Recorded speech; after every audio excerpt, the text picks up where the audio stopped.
House, where tonight President William Ruto is going to speak to the nation through the media. 6 media houses are present in State House today, and we are going to be engaging with the President on a number of issues, of course, that affect the country. Mr. President, thank you very much for welcoming us to State House, Nairobi. Karibuni sana. Lively place. We've had some water and some tea. Asante sana. We're going to have about 90 or so minutes of a conversation. And I just want to introduce us. We have 6 media houses present tonight. Okay. My name is Eric Latif from Spice FM and KTN, and my colleagues are going to introduce themselves. Good evening, Mr. President. Good evening. Ayub Abdikadir Abdi, Citizen Television and Royal Media Services by extension. Thank you. Thank you, Abdi. Hujambo Rais na hamjambo wa Kenya. Jina langu ni Nancy Okware kutoka kwenye shirika la utangazaji humu nchini KBC. Hujambo Rais. Sijambo. Jina langu ni Daniel Kitu kutoka K24, shirika la Media Max Network Limited. Thank you, Daniel. Good evening, Mr. President. Good evening. And good evening, Kenyans. My name is Eric Munene from Cape Media, comprising of TV47, Radio 47, and TV47 Digital.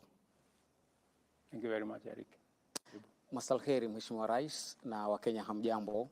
Mimi naitwa Lofty Matambo kutoka NTV chini ya shirika la Nation Media Group ambalo pia liko na uchapishaji wa magazeti kadhaa ikiwemo Taifa Leo na The Daily Nation. Asante kwa kutualika. Karibu sana Lofty. That's a very interesting name. Asante. He's representing the lofty idea. Mr. President, you look well, and people who've been commenting, one of the first questions we're told to ask you is, ask the President, what's his exercise regimen, or is it diet? Well, I have, I had an original, fit that ran amok the last 1.5 years or 2 years, because we went into elections. And when you have elections, you have a lot of pressure. Sometimes you take out the pressure on food. And you have to do this and that, and you don't have time to go exercise. And sometimes you eat because you don't know when you will find the next meal. So sometimes you overeat. So I decided to cut it down because ile kibarua niko nae si kidogo. So you need to be alert. Ndio kazi iweze kusonga. Asante sana. Our first topic for tonight is on the state of the economy, the cost of living, and of course, Kenya Kwanza's first budget. My colleague Ayub will take the first question. Excellency, Mr. President, I want to take you back to what you said on the 26th of July, 2022, during the presidential debate before the elections. To quote you said, we can limit the taxation on fuel. Take, for example, VAT, which you said, I think we need to rethink about it. That was the UDA presidential candidate. President William Ruto, months later, is proposing to Parliament to raise it to 16%. Why the double speak, Mr. President? Thank you very much. Let me start this way.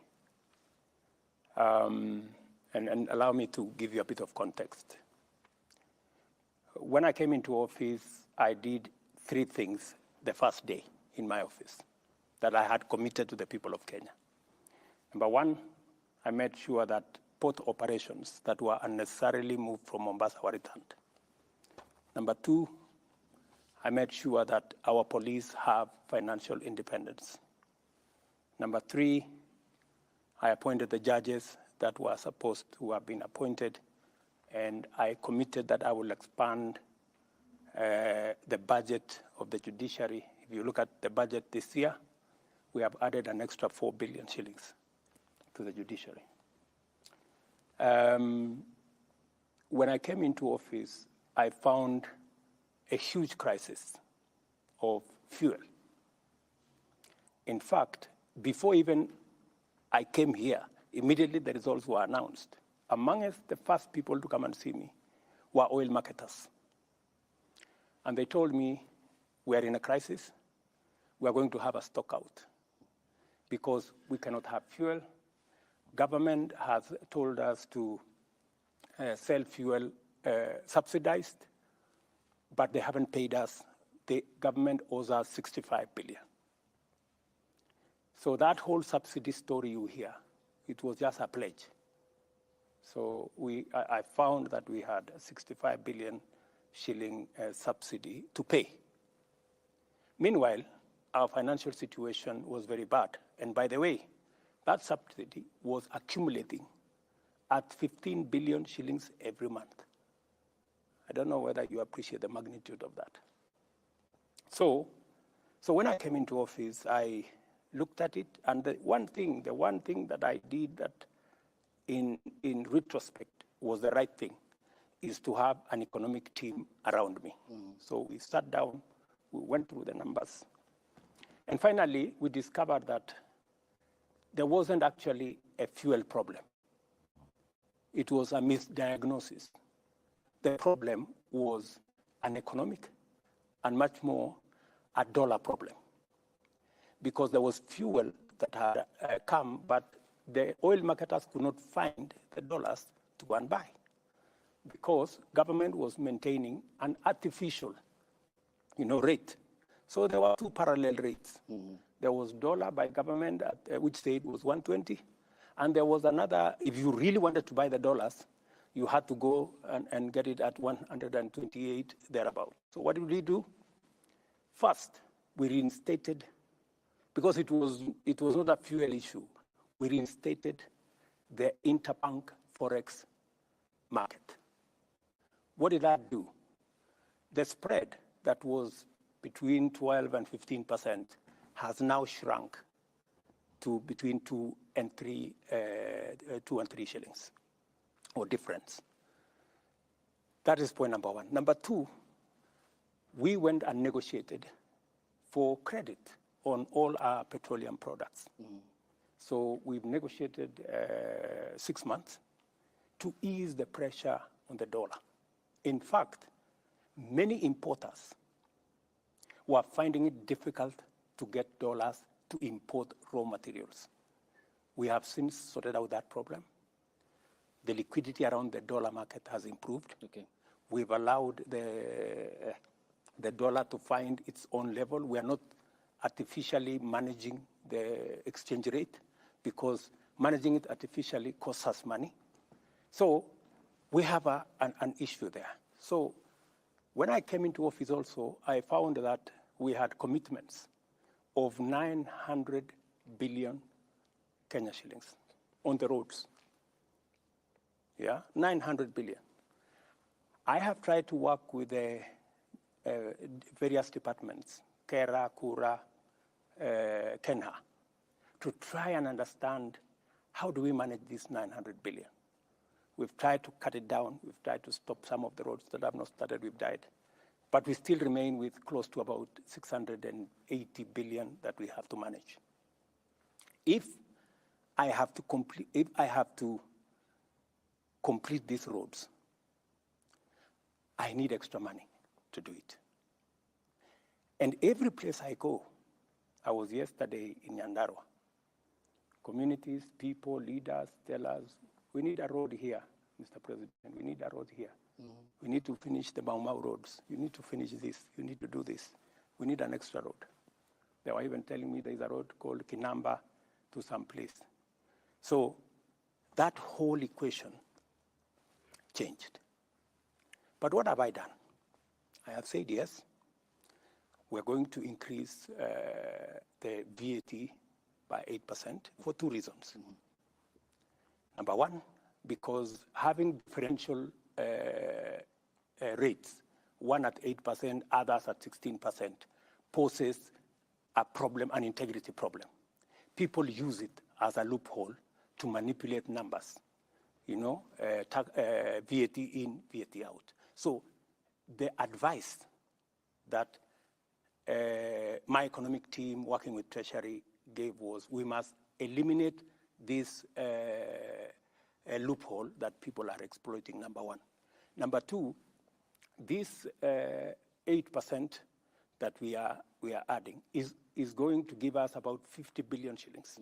It will begin to deal with the problem of roads across the country. Okay. But what have I done to balance it out? Because because I made a commitment that we need to relook, right? I have removed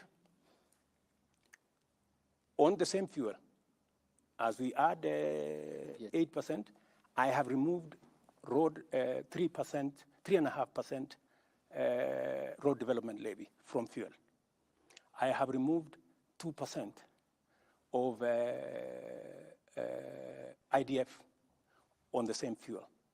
And to balance it out, because it is the same Kenyan who is going to pay from their pocket, I have removed VAT 8% on gas.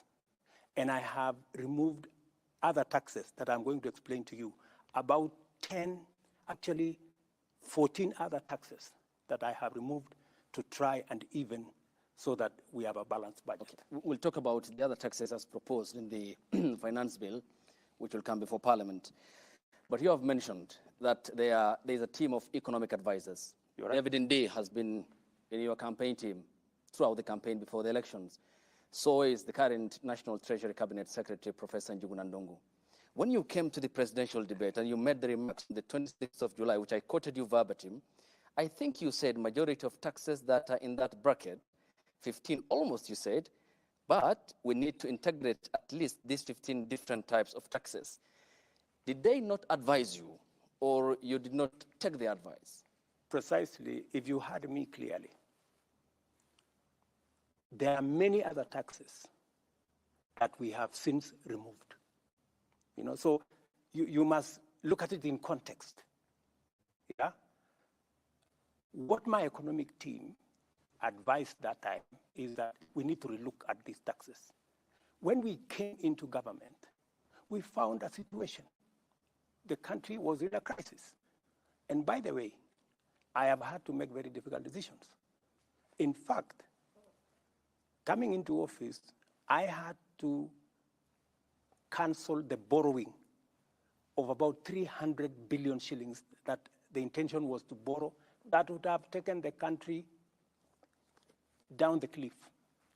I had to step in and stop many of the subsidies that were being dished left, right, and center. I had to make many changes. I had to reorganize the whole budget because we found a country headed and sliding into bankruptcy. And so when you find that kind of situation, you have to deal with the situation with the urgency and with the acuteness of thinking that is required. Okay. Yeah? You don't operate outside a context. So the question that you have asked me,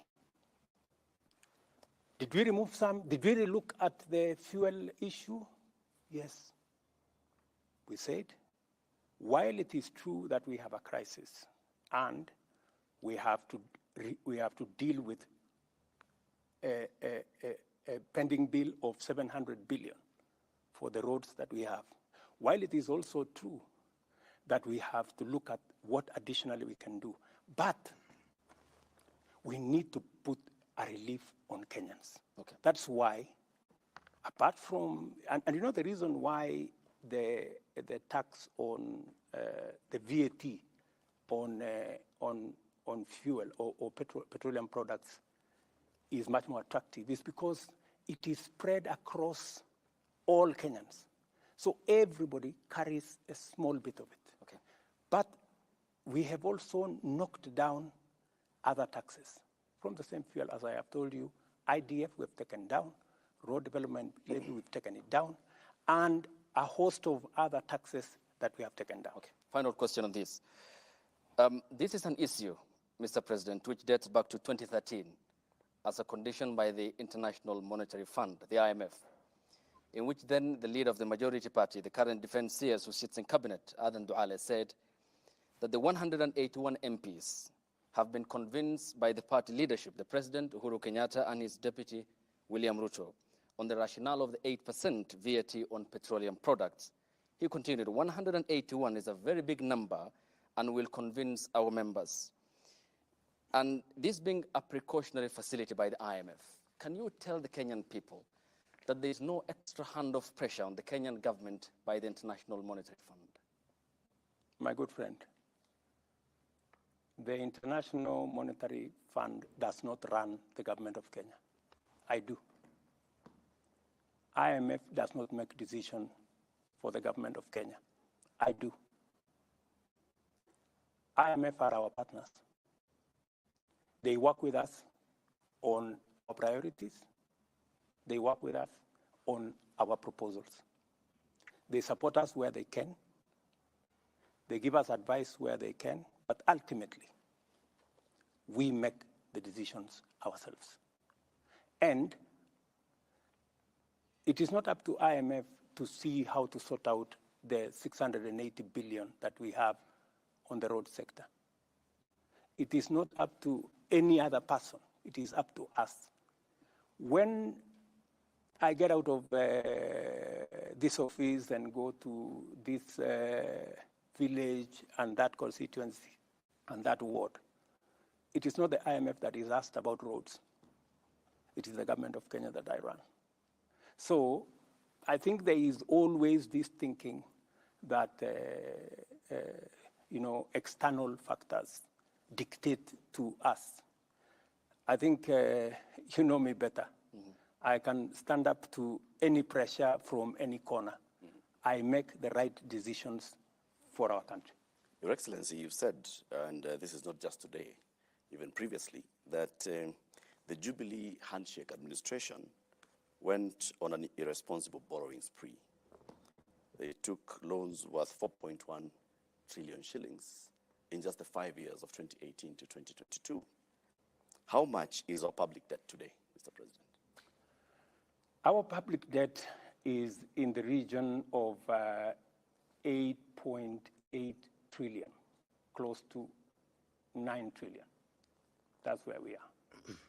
And so that you can contextualize this, it is the reason why, if you look at this budget, I have made a deliberate, conscious decision.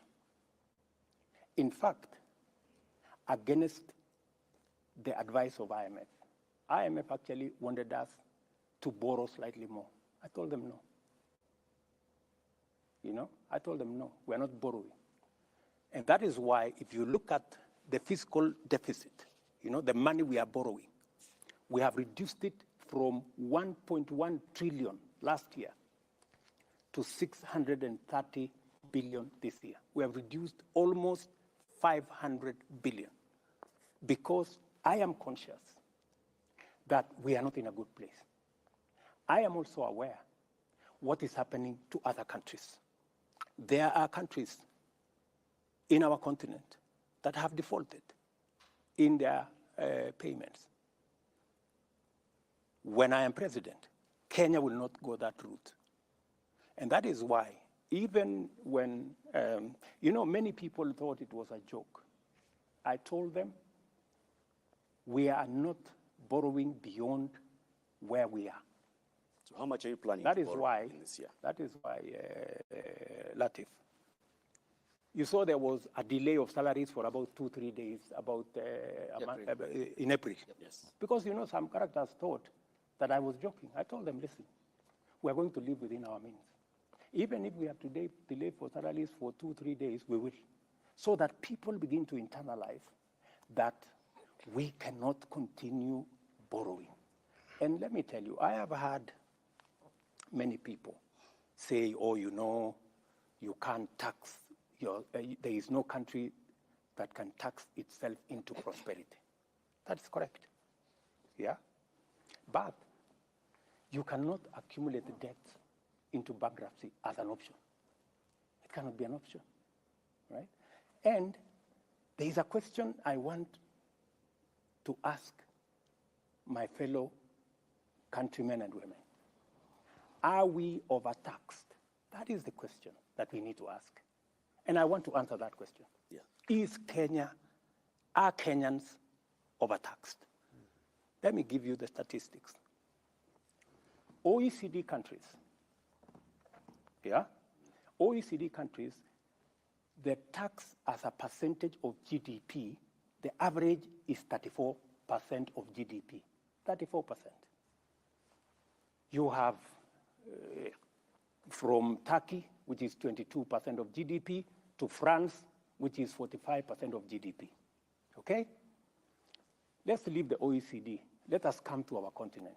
Our peers, South Africa, Tunisia, Morocco. They are between 23 and 28% of GDP. Tax as a percentage of GDP. Where is Kenya? Kenya is at 14%. Kenya is at 14%, meaning we are paying half in terms of tax what our peers in our continent are paying. And you see, society is reflected by the quality of public goods, roads, hospitals, schools, water. That is what a society is measured. If you will find that if you don't have working schools, if you don't have no running water, if you don't have good roads, you cannot, what kind of society are you? So the big question, and I want to tell my countrymen and women, please, we are not overtaxing ourselves. In fact, if we were to match our peers, my intention is to take this slowly, the way Mwai Kibaki did.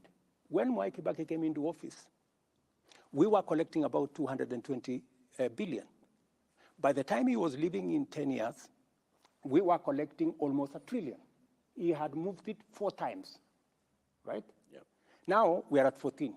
If you look at the budget this year, I want to move it from 14 to 16% of GDP.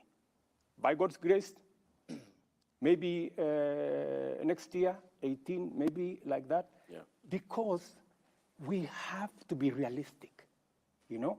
If we do not pay taxes, we cannot be like the countries we want to be in their shoes. We will be going backwards. So the real cardinal, because, and I want to tell my good friends, you know, it's good to have information. Because I hear many people are saying, oh, you know, we are being overtaxed. The real issue is that our tax as a percentage of GDP, if we manage to get this finance bill through, we will move from 14 to 16. We will still be way below what our peers are. I want to come back onto the issue of debt because, I mean, it's also influencing how much you want to spend in the next financial year and raising revenue to repay this debt. 1.2 trillion shillings, if I'm not wrong, is our debt bill in the next financial year. And if you just look at how much we are paying in terms of debt, and then you look back at that close to 9 trillion shillings that has been borrowed in the last 10, 15 years, questions are, where has that money gone? And so I want to ask you, Mr. President, do you feel that the money that has been borrowed has actually gone to be value for Kenyans? I do not want to point fingers at no administration. I do not want to say what happened in the last administration. I have said enough of it. I just want to speak to the present and to the future. And I want to tell my countrymen and women that I want to be held to account. I am ready. That is why I believe in accountability. For the first time, I am the one who pushed for the change of standing orders so that ministers of my administration can go to parliament and ask questions because we want accountability. As we talk, I am pushing so that we have an office in parliament of the leader of opposition funded by the government of Kenya to make sure that public resources are being used appropriately. And I like what you're saying. That is exactly what I want, because I want, as I collect taxes, as the people of Kenya contribute their money as taxes, they must be put to good use. They should not be put in projects like the BBI. Okay. They should not be put in projects like the Azimio thing. They must be put in tangible projects that make a difference in the lives of the people. So with that then, Mr. President, are you prepared in your administration to publish the debt register? Because this is one thing that even the previous parliaments have tried to push. It hasn't been published. To date, we know the figure, we don't know the details. Are you prepared to publish the debt register, audit the debt register, and to hold anybody accountable for any money that may have been borrowed and misappropriated? Why not? When will this happen? Why not?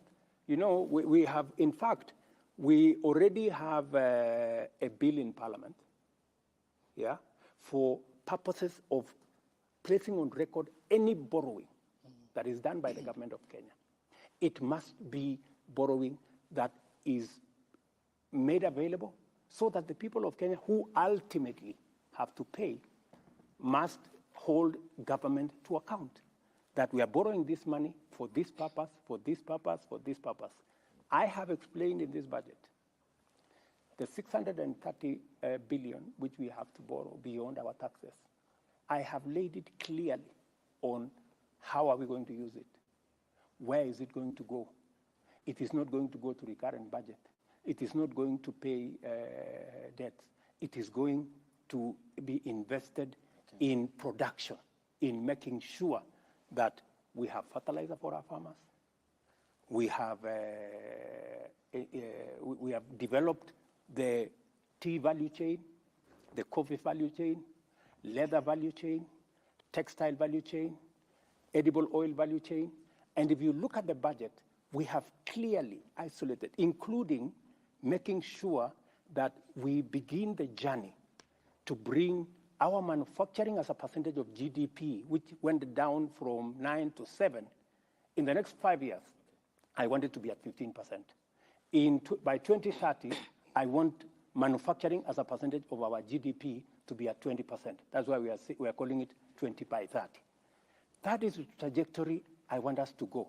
I also want to move our exports. That's why, if you see in this budget, we have many areas where we have imposed taxes. We have imposed taxes on imported fish. We have imposed taxes on imported furniture. We've imposed taxes on imported steel. We have imposed taxes on imported cement because we want to grow our own manufacturing capacity.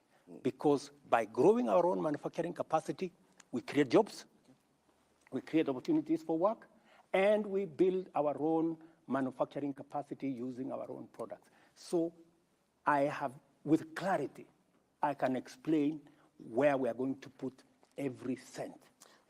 How we are going to invest in the leather value chain. Mr. President, how we are going to invest in the textile value chain. Nafikiri kwa kufungamana na swali lake nitakuuliza Kiswahili na nitafurahia hapo utalijibu hili Kiswahili.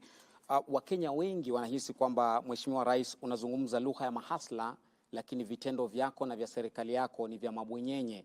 Hasa ukiangalia katika matumizi. Kwa mfano, ni wiki kadhaa tu, miezi kadhaa iliyopita ilipitishwa kwamba kuna nyongeza ya pesa ambazo zitatumika katika Ikulu, shilingi milioni 93 nyongeza.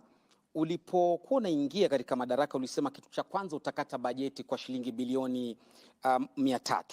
Na hii ilikuwa ni kwamba ujaribu kupunguza matumizi ili Mkenya ambaye ni hasla uliyezungumza kwamba ukiweka Biblia chini tu hivi, ikiwa ni tarehe 11 Septemba mwaka jana kabla uapishwe, utaziba mashimo yote ya makateli na kila kitu kitakuwa shwari. Lakini swali ambalo leo Mkenya anajiuliza ni kwamba hakuna pesa ya kuweza kuwaajiri walimu zaidi, haswa wa shule sekondari junior ambao sasa hivi kuna upungufu wa karibia 1048. Hakuna pesa ya kulipa madaktari kwa wakati ufaao. Kaunti ya mwisho kutaka kugoma ni kaunti ya Kisumu. Hakuna pesa ya kuongeza fedha haswa katika kaunti. Kumbuka kwamba ni maseneta wako katika ambao wanaegemea upande wa Kenya Kwanza waliangusha ule mswada wa kuongeza fedha hadi kufikia shilingi bilioni 407, wakaishukisha hadi 385. Hakuna pesa za hivi, lakini kuna pesa shilingi milioni 459 za kulipa makatibu waandamizi CAS 50 kwa kila mwaka katika serikali yako. Je, unazungumza lugha ya mahasla ama unawapaka mafuta kwa mgongo wa chupa Rais? Sizungumzi lugha ya mahasla peke yake. Natekeleza hii budget. Hii budget unaona hapa ni budget ya mahasla.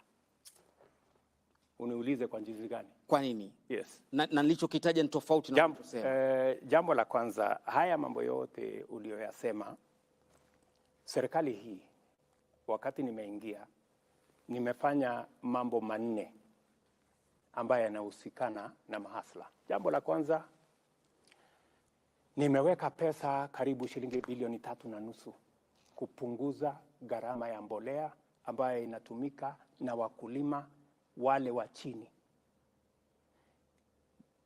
Kufikia sasa, serikali imesajili wakulima milioni 4.5, karibu milioni 5. For the first time, kila mkulima bila ya kubaguliwa alipata mbolea. Leo tumeongeza sehemu ya kuzalisha chakula kwa ekari 1,200 kwa sababu ya incentive ambayo tumetoa kama serikali. Mind you, wale wengi ambao wako katika sekta ya kilimo ni mahasla. Jambo la pili, kwa jambo la ambalo linasumbua sana wa Kenya, jambo la cost of living. Yeah. Ni nini nimefanya katika ile kupunguza hiyo mzigo kwa Wakenya?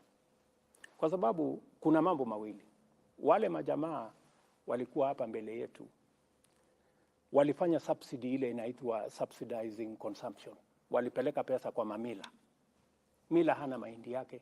Mila ni chuma tu ako nayo na mashini. Zile pesa mimi sasa ndio nalipa. Hawakulipa. Mimi sasa ndio nalipa ile pesa ya subsidy. Unaelewana? Mimi nilifanya nini? Kwa sababu naelewa kwamba shida ni supply and demand. So ile tulifanya ni kwamba tulienda kwa KNTC, tukawapatia Treasury ikawapatia letter of support. KCB wakatupatia shilingi bilioni 25. Tukatumia hiyo pesa, sio pesa yetu, ni pesa LC, unapatiwa tu LC. Tukalete mchele, tukaongeza mahindi, tukaongeza mchele, tukaongeza maharagwe, tukalete mafuta ya kupikia. What happened? Ile bei ya unga ilikuwa 230, sasa hii iko 170, ikiteramuka. Bei, nataka uende ucheck. Bei ya mafuta ya kupikia fresh fry kwa mfano ilikuwa 1,800, sasa hii ni 1,100 kwa kilo 5. Ile kilo 3 ilikuwa 1,100, sasa hii ni 750. Sababu gani? Wale makatel ambao walikuwa wanafanya hiyo biashara, wakati walijua, kwa sababu tunajua bei ya hizi vitu kwa soko ya kimataifa, tukawaambia simpunguzeni jameni. Wao sasa wamekuja bei ya chini. No. Without us doing much. Nafikiria hiyo ni mipango mizuri. Sasa nikueleze. Si umeniuliza nafanya nini kwa mahasla. Mahasla ndio hawa wanahangaika na gharama ya swali lao kuu mahasla wanasema jinsi unavyokusanya na matumizi yako hayatoi picha ya hasla. Kwa mfano kuachilia kuongezwa fedha ambazo zinatumika Ikuluni, nitakurudi hapo, na mshahara kama hawa ma CAS ambao hadi sasa hujazungumzia kama unakubaliana au la, licha watu kwenda mahakamani kupinga hilo. Mambo ya CAS ni mpango wangu wa serikali. Naam. Yeah. It is my decision. Ya kwamba mimi naona ya kwamba kuna sababu ya wale ma CAS kuweko. Kwa sababu agenda nilio nayo kusukuma Kenya hii. Leo naibu wangu karibu analala kwa ofisi. Leo yule Musalia Mudavadi unaona amepunguza kilo siku hizi kwa sababu karibu analala kwa ofisi. Mimi ninahitaji wafanyikazi zaidi kwa sababu ile agenda ya kubadilisha Kenya, I need more hands, I need more minds. Lakini wacha nirudi pale kwa mahasla. Wewe umesema ya kwamba ati mambo ya walimu. Je, wewe unaelewa ya kwamba serikali hii imeajiri walimu 35,000 yenye haijawahi tangu Kenya iundwe? There has never been one hiring of 35,000 teachers. Lakini next year wanasema bado JSS madarasani hakuna walimu. Ni tamu moja sasa wanafunzi waliingia, hawajapata walimu hadi sasa. Just wait. We are hiring another 35,000 next year, next financial year, baada ya hii budget. Kwa sababu mimi naelewa, na hii shortage ya walimu, kulikuwa na shortage ya walimu 1,110. Mimi nikichukua wadhifa wa uongozi. At least nimejaribu kupunguza hiyo shortage ya walimu. Hire the single biggest number of teachers in Kenya. As I talk to you, vile tumeajiri walimu wa TVET 1,300, tutaajiri baada ya hii budget another 1,700 wawe 3,000. Serikali hii tumesort out mambo ya elimu vipi? Wakati tumechukua usukani, walimu watoto wetu walikuwa wanahangaika, hawajui watafanya mtihani ama watafanya mtihani. Hii junior secondary itakuwa katika secondary school ama itakuwa primary school. We have sorted out that problem. And on top of sorting out that problem, na tumeweka junior secondary school pale katika primary school, kwa sababu ingekuwa mzigo mkubwa sana kama pendekezo ya serikali iliyopita kwamba waende katika secondary school, ingekuwa gharama kubwa sana kwa wazazi. Naam. Vile tumeongeza walimu. Juzi, nafikiri wiki moja iliyopita, tumesort out the biggest problem ya mambo ya elimu ya vyuo zetu. The biggest vyuo zetu, nikiongea na wewe saa hizi, karibu zote zinafungwa. Wako na madeni ya bilioni 59, actually almost 60 billion. Wana strike. Wale wahadhiri ama lecturers wamegoma, hawajalipwa. Nani hajalipwa? It has taken my administration to sort out, kwa sababu wale wote wamekuwa wakimbia kutoka changamoto hiyo kwa miaka 20. But I want to tell you, we have put our education system now on sound footing. We have sorted out the the junior secondary as a topic by itself. So please, okay, don't mind. all right. Na Mheshimiwa Rais, kidogo ni kurejeshe nyuma kuhusiana na hili swala la mapendekezo yaliyomo kwenye ule mswada wa fedha wa mwaka 2023, na kuna hili swala ambalo Wakenya wamekuwa na maswali chungu nzima kuhusiana na mpango wa kutoa 3% kwa ule mpango wa kujenga nyumba za bei nafuu. Wakenya wanauliza ni kwa nini wanalazimishwa, manake wengine wanaona ni kana kwamba wanalazimishwa, pengine hawako tayari kuwa wamiliki wa nyumba. Wengine wanasema ya kwamba hawakuhusishwa kabla ya yale mapendekezo. Na tumeshuhudia miungano mbalimbali ya wafanyikazi ikisema ya kwamba ikiwa mapendekezo hayo yatapitishwa, basi kutakuwa na migomo. Ni swali nzuri sana umeniuliza, kwa sababu ni swali ambalo nimekuwa nikingojea kujibu. Nataka Wakenya wanisikize kwa makini. Niko na maswali matatu ambayo sisi kama Wakenya lazima tujiulize. Jambo la kwanza, ni kwa sababu gani watoto wetu, vijana wa taifa letu la Kenya milioni 5 wanahangaika barabarani, wanazunguka madukani, hawana ajira? Swali la kwanza. Swali la pili, ni kwa sababu gani taifa letu la Kenya iko na vitongoji duni, slums, 1141? Wakenya milioni 6, ndugu yangu Abdi, milioni 6 wanaishi katika vitongoji duni. Hakuna maji, hakuna choo, hakuna barabara. Kenya yetu hii milioni 6. Why? Jambo la tatu, ni kwa sababu gani katika taifa letu la Kenya hakuna nyumba mwananchi wa kawaida anaweza kununua? Nyumba yote ile iko bei chini sana, milioni 5. Mortgage 60,000. Wakenya wangapi wanaweza kulipa mortgage ya 60,000? Jambo la 4, wale watu ambao wanafanya kazi, sisi tunaolipwa na ushuru ya Wakenya ni watu 1,700 kuanzia rais mpaka kupitia kwa mawaziri, kupitia kwa madaktari, kupitia kwa walimu, kupitia kwa wauguzi, mpaka wale wa chini messengers na wale wengine 700,000. Yeah? Tunalipwa na ushuru ya hao Wakenya wote.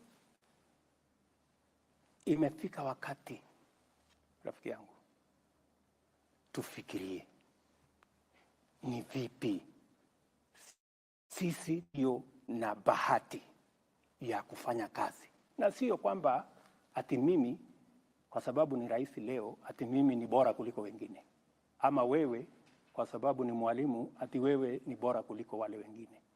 Ile kazi mimi nafanya kama rais, na ile kazi mwalimu anafanya, na ile kazi daktari anafanya, kuna Wakenya zaidi ya 5,000, 6,000 wanaweza kufanya hiyo kazi. Wewe umebahatika, wewe ndio uko na hiyo kazi, na ndio kwa sababu wale wengine hawana hiyo kazi. So ile swali lazima tuulizane ni kwamba mpango ambao utatupatia sisi nafasi ya kuajiri watoto wetu, ya kutoa aibu ya hawa watoto wetu wanahangaika barabarani, wanahangaika madukani, ndio wale wameingia kwa ulevi, ndio wale wameingia kwa madawa, ni nini tutafanya? Na ndio niliwaeleza Wakenya wakati nilienda kwa campaign.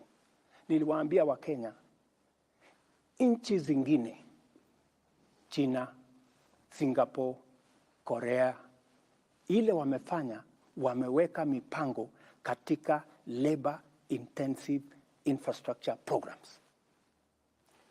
Many of them wameweka mpango katika mambo ya housing. So hii housing sio nyumba. Naona watu wengi wanasumbuka, sisi hatutaki nyumba bana. Mbona nani alikuambia tunahitaji nyumba? You know? Sio nyumba peke yake ndio tunatafuta kwa hii mpango. Ni kweli nyumba itapatikana, tuondoe wale Wakenya 6.5 wanaishi katika slums. Ni kweli. Lakini wacha tafadhali.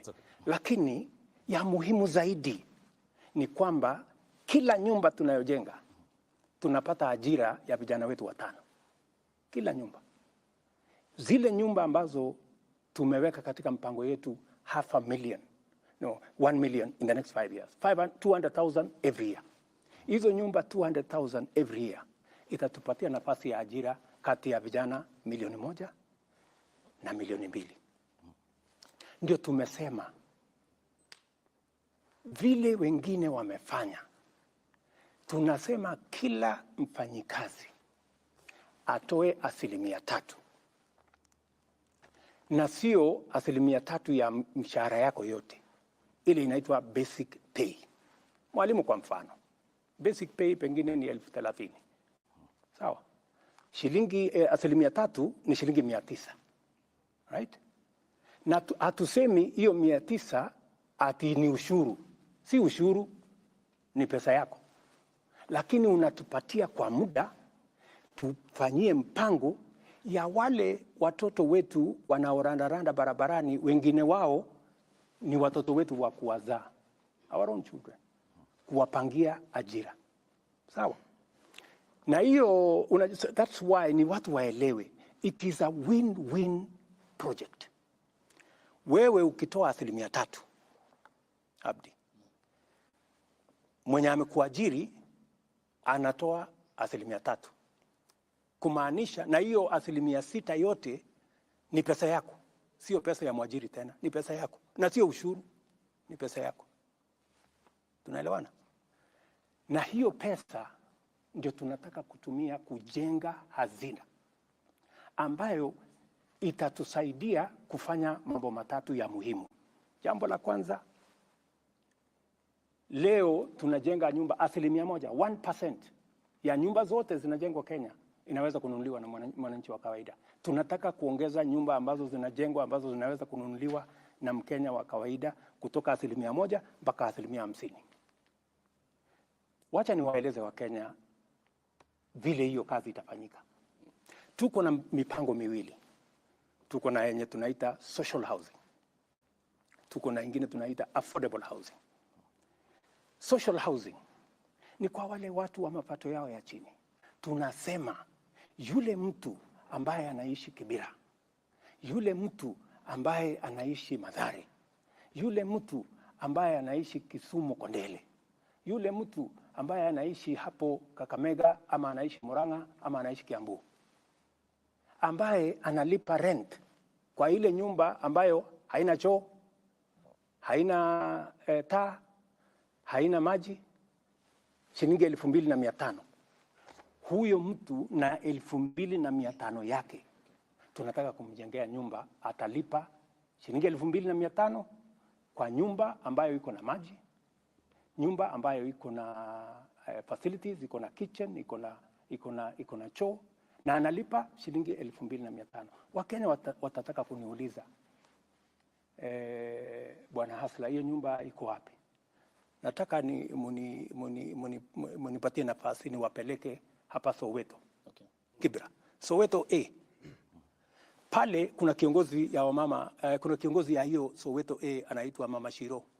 Alikuwa anaishi kwa nyumba haina choo, haina maji. Leo anaishi kwa nyumba ambayo analipa 2,500 na ni nyumba ya ghorofa. Ako kwa flat yake. So what am I saying, my friend? I am saying kwa wale ndugu zetu, we have a duty. Kwa sababu wengi wao wanauliza kusema, how is it my business? Inanihusu nini? Kama yule hana kazi, inanihusu nini? Kama anaishi kwa slum, inanihusu nini? My friends, mimi nataka niwaambie, inakuhusu, kwa sababu yule unamdharau ndio analipa ushuru, wewe ukapata mshahara. Number 1. Number 2, yule ambaye unamdharau, huyo pengine ni ndugu yako, pengine ni dada yako, ama ni Mkenya mwenzako. Jambo la 3, hasara yako ni nini? Kwa sababu ukitoa 900 kama ni mwalimu, tunakuongezea 900 kama serikali, kama mwajiri wako. Ya? Usipotoa 900 hatukupi 900. Lakini ukitoa 900 tunakupatia 900. Alafu kama huhitaji nyumba, baada ya muda miaka 7 ama ukitaka kwenda retire, tunakurudishia pesa yako kama hujatumia kununua nyumba, na tunaongeza interest. Kama unataka kutumia kwa njia nyingine, unaweza kumpatia mtoto wako akatumia kununua ile nyumba. Okay. Well, so, affordable, acha niende hapo kwa affordable housing kidogo tu, tafadhali. Okay, briefly, we need to proceed also. Tafadhali. Okay, thank you. Kwa sababu unajua hii maswali ni mingi. Yeah. Watu wengi wanasema, lakini bwana, hii sasa hata kama ni 900, si nitachukua miaka 60 ndio niweze kununua nyumba. That is not the case. Hii pesa ambayo unatoa sio ya wewe kununua nyumba. Pale tukishajenga manyumba ya kutosha ambaye wewe unaweza kugharimu kwa ile mshahara yako, tunajenga nyumba ya 2,500, 4,600, 8,000. Ile the most expensive house tunajenga ni karibu 12,000, 3 bedroom house. So tunasema hivi, ile pesa ambayo tunaweka pamoja ni kutupatia uwezo ya kuleverage kwa hiyo pesa. Kama ni bilioni 5, tunaweza kuitengeneza kiuchumi iwe mara 5, mara 7, tuweze kuitumia kujenga manyumba. Hii manyumba itatusaidia kwa wale wanaishi katika vitongoji na hata wale wengine wote ambao wanalipa rent. Badala ya kulipa rent, wewe utaingia kwa nyumba ambayo badala ya kulipa rent utalipa mortgage. Okay, Mr. President. Unaelewana? Yep. Wacha nimalizie kidogo. Okay. Huyu jamaa anasema sasa mimi nalipa rent saa hii ya 5,000 na nakatwa 900. Itakuwaje? Kama unaweza kulipa rent 5,000, mbona usilipe mortgage 500 ndio nyumba iko yako? Iko dhambi gani? Na katika hiyo harakati, number 1, umesaidia nchi yako. Umesaidia wale jamaa hawana kazi, lakini wanatusaidia kulipa ushuru, ndio mshahara yetu. Mimi kama rais na wewe kama daktari, na wewe kama mwalimu, na wewe kama mjumbe, na wewe kama MCA ilipwe. Pia tuwasaidie wapate ajira, tuwasaidie wapate mahali pa kuishi, na jambo la tatu tuhakikisha kwamba mashamba yetu ambayo kwa sasa yanakatwa ili wananchi waishi, we start to consolidate our position kama townships. In any case, statistics show, my brothers and sisters, that the future is urban. By 2050, 68% of people will be living in towns. So we have a choice. Are they coming to live in slums when they come to, because they will come? Okay. Or are they going to live in decent houses? Thank you. Mr. President. And if they are going to live in decent houses, we have to engage in this win-win program. Okay, in this program, just allow me 1 minute. In this program, because it is very important to me, and it is very important to every Kenyan, and I want every Kenyan to understand why they have to contribute 3% of their salary. It is not that it is a tax. It is your money, my good people. Okay. And we are going to double that money using your employer.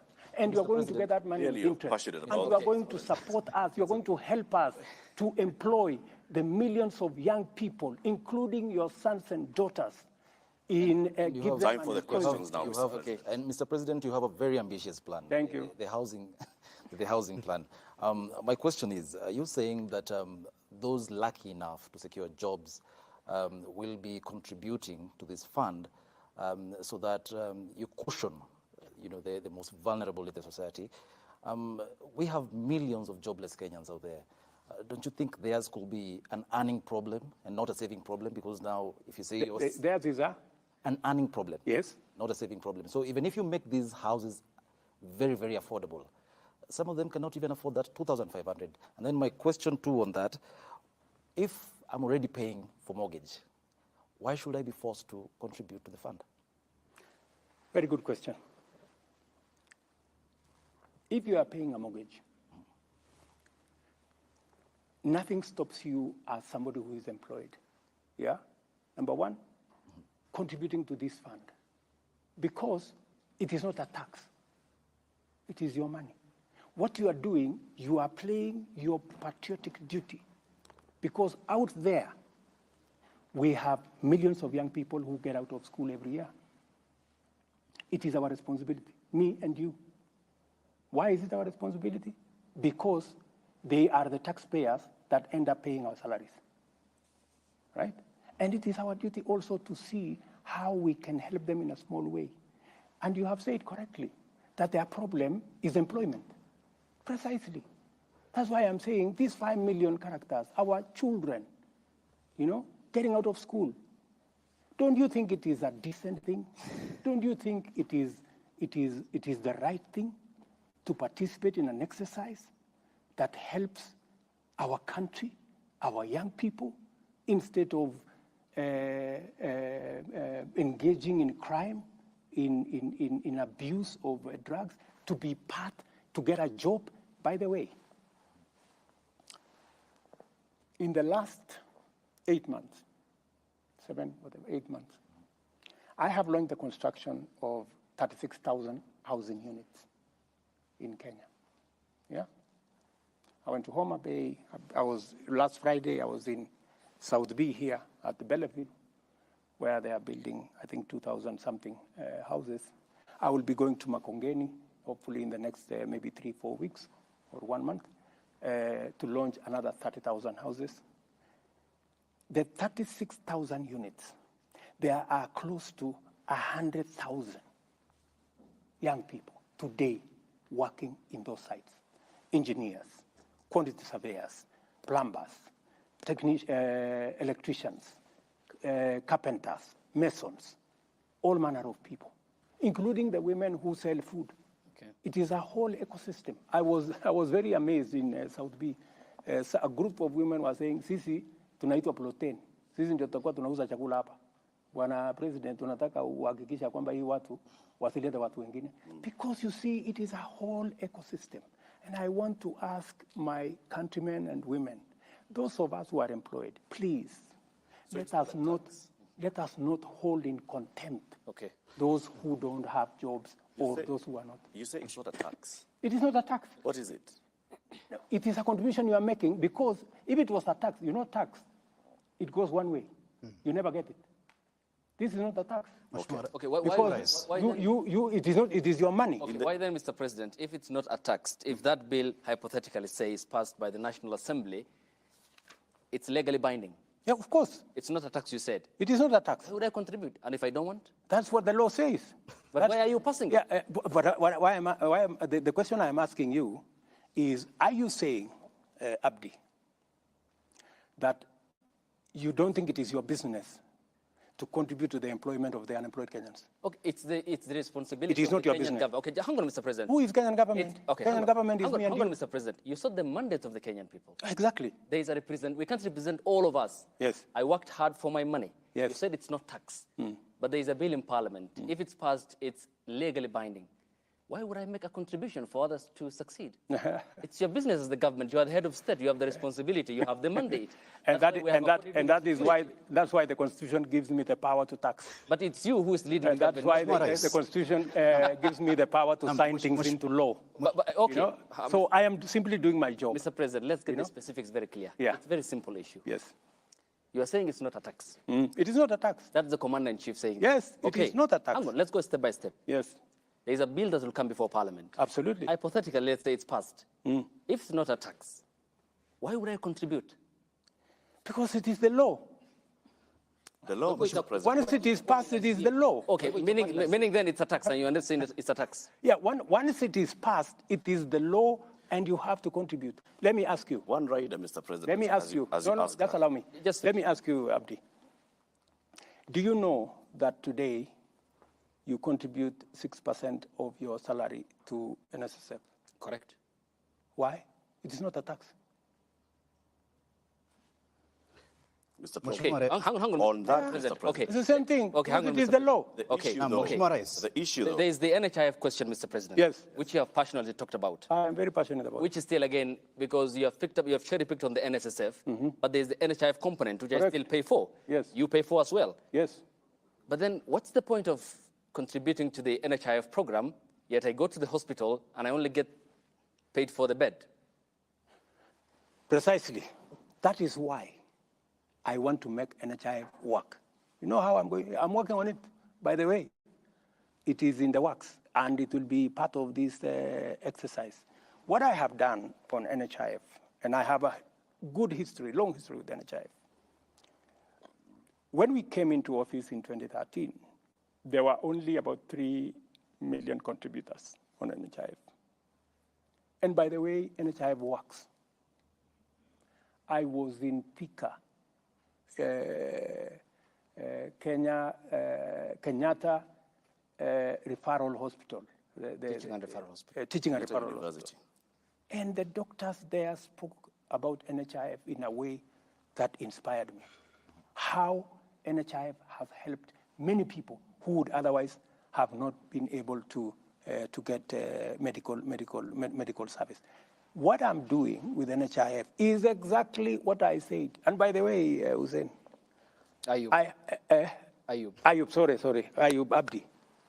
By the way, this housing plan, I talked about it in the campaign everywhere. And I promised the people of Kenya, if you elect me president, this housing thing, I am going to use it to get jobs for our young people and to remove Kenyans from slums. So it is not something that I arrived in office and I started. If you read the manifesto of Kenya Kwanza, it is a big chapter.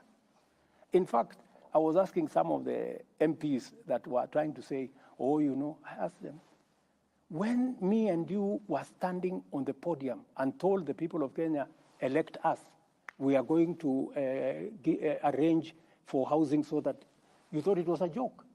It was not a joke. Na Mheshimiwa Rais, tukisalia katika... that's where we are, Abdi.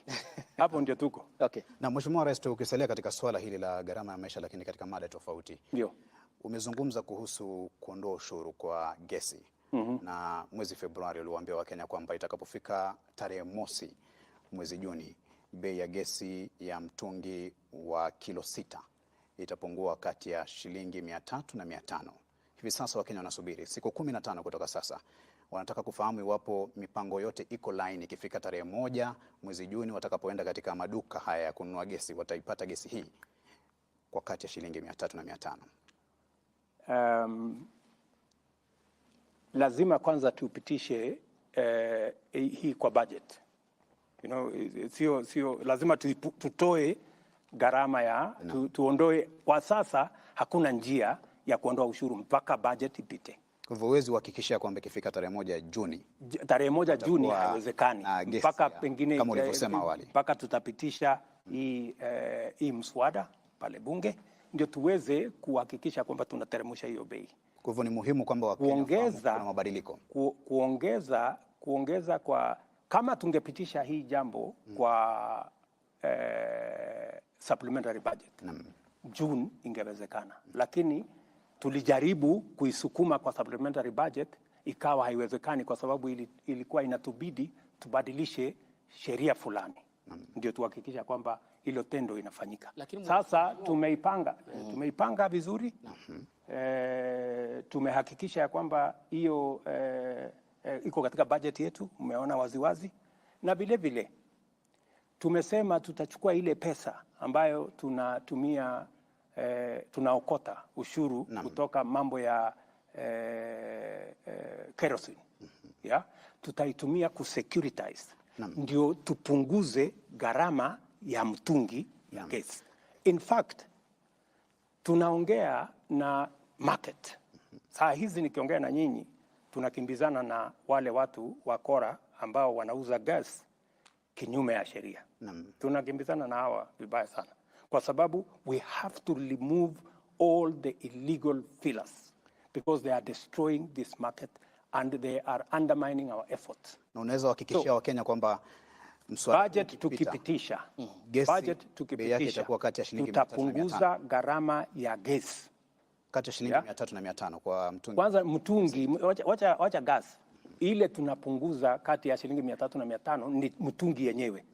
Ndio sasa uongeze gesi ndani yake. Lakini mheshimiwa, ukiwa Samburu, nakumbuka vizuri sana ulipotoa tangazo la kwanza, tena baadaye katika ukumbi wa mikutano ya kimataifa na akina mama hapa KICC, hukutaja masuala ya kwamba lazima mswada wa fedha wa mwaka 2023 upite kwanza. Ulitangaza tu waziwazi kwamba utapunguza na itakuwa ni hewala kwa kila Mkenya. Sasa mimi nataka nikuulize wewe, hii ni nchi ambayo inafuata sheria. Si umesikia huyu bwana akiniuliza ni kwa sababu gani? We are a country governed by the rule of law. Nimekueleza. Kama tungepitisha hiyo mswada kutumia supplementary budget, mwezi wa 6 ingewezekana. Lakini kwa sababu hatukupitisha, tutapitisha sasa katika budget yenyewe. Baada ya hapo hiyo gesi itapatikana. Kutokana na mabadiliko haya utaomba Wakenya radhi? Kwa nini? Ambao walikuwa wanategemea kwamba ikifika tarehe mosi wewe ndio uko na shida na mimi. Wakenya hawana shida. Okay, Mr. President, let's finish up on this. I'd like us to move to the next issue, Mr. President. Thank you very much. We've spent quite a bit of time on the first topic. Yes. Because, of course, it's the hot topic in the country. Let's go to another hot topic, Mr. President. And this is on the matter of security and religious matters. Lofty. Shukran sana. Mheshimiwa Rais, swali la kwanza kuhusiana na masuala ya usalama wa taifa ni kiazi moto na donda ndugu ambalo limechipuka katika eneo la Malindi kule Shakahola katika msitu ule wa Chakama. Kufikia sasa ama kufikia jana, tangazo lilotolewa ni kwamba iliripotiwa Wakenya 610 hivi hawajulikani waliko. Wakenya 201 na zaidi wamefariki, wengi wao wakiwa ni watoto. Na swala hili si geni ama halikuchipuka tu mwezi jana ambapo wanahabari walitangaza, lakini mhusika mkuu ambaye ni Paul Mackenzie alipoondoka Furunzi Malindi kuelekea Shakahola ulikuwa mwaka 2019, mwaka 2020 Mheshimiwa Rais, mwaka 2021 serikali kimya, mwaka 2023 hadi wanahabari walipotangaza, na maafa ndio haya. Wewe kama amiri jeshi mkuu ambaye unakaa katika kamati ya usalama na kupewa kinachoendelea na ujasusi wote, huoni kama umewafeli Wakenya? Na Wakenya wamenituma nje nikuulize, kwa sababu ya idadi hii basi unapaswa kuwaomba msamaha leo kabla kujibu swali lolote la Shakahola mbele ya wanahabari hawa. Unaweza kuomba msamaha wa Kenya kwa kupoteza nyoyo 200 na wengine 600 hawajulikani waliko. Pale kuna utepetevu katika upande wetu wa serikali, na inapaswa mimi niombe msamaha kwa sababu Wakenya 210 tayari wamepatikana katika makaburi. Tuko na shirika la upelelezi, tuko na shirika la ujasusi, tuko na askari polisi, tuko na assistant chief, tuko na wazee wa nyumba 10, tuko na wale wote ambao wako kule. Hapo kumetokea makosa, na siwezi kusema ya kwamba kuna vile tunaweza kukwepa lawama. Tuko na makosa, na kwa sababu kuna makosa, ni vizuri tuwaombe Wakenya msamaha kwamba jambo hili lilitendeka tukiwa na serikali. Nikishasema hivyo, huyu bwana Mackenzie na wenzake alishajulikana kwamba kuna jambo lenye dosari anafanya. Ameshikwa, akapelekwa kotini, kotini ikamwachilia. Ameshikwa tena, akapelekwa kotini, kotini wamemwachilia. Hii safari sasa ameachiliwa, ndio amekuja sasa akaongoza haya maovu akitumia dini, ambaye nilisema leo huyu bwana ni mhalifu kiwango ya gaidi, kwa sababu wale watu maisha ya watu amewaua kwa kutumia dini. Hatuwezi kuelewa ni vipi, lakini nimeambia taifa ya kwamba hii jambo, na ndio nimeweka jopo mara 2. Jambo la kwanza nimeweka jopo ambayo tunaita Judicial Commission, ifuatilie uhalifu na ituambie ni nani alizembea kazini ndio haya mambo yakatokea, na huyu bwana washirika wake ni nani, haya makaburi yaliendelea vipi, hii mambo yote yalitendeka vipi. Hiyo ni ya kwanza. Ya pili, nimeweka pia task force ya watu ambao wengi wao ni watu wa dini, kwa sababu dini ni mahali ambapo tunapaheshimu sana. Sisi wengine wetu ni Wakristo, tunamwamini Mungu, na tunaamini dini ni mahali ambapo watu wanakimbilia wakiwa na matatizo na mashaka. Lakini pale wahalifu na watu wenye nia mbaya na watu wa mauaji kama vile Mackenzie na wenzake wanapotumia dini, ni vipi tutazuia jambo hili lisifanyike tena katika taifa letu la Kenya? So I am not taking it lightly. I am taking responsibility that as president, this should not have happened.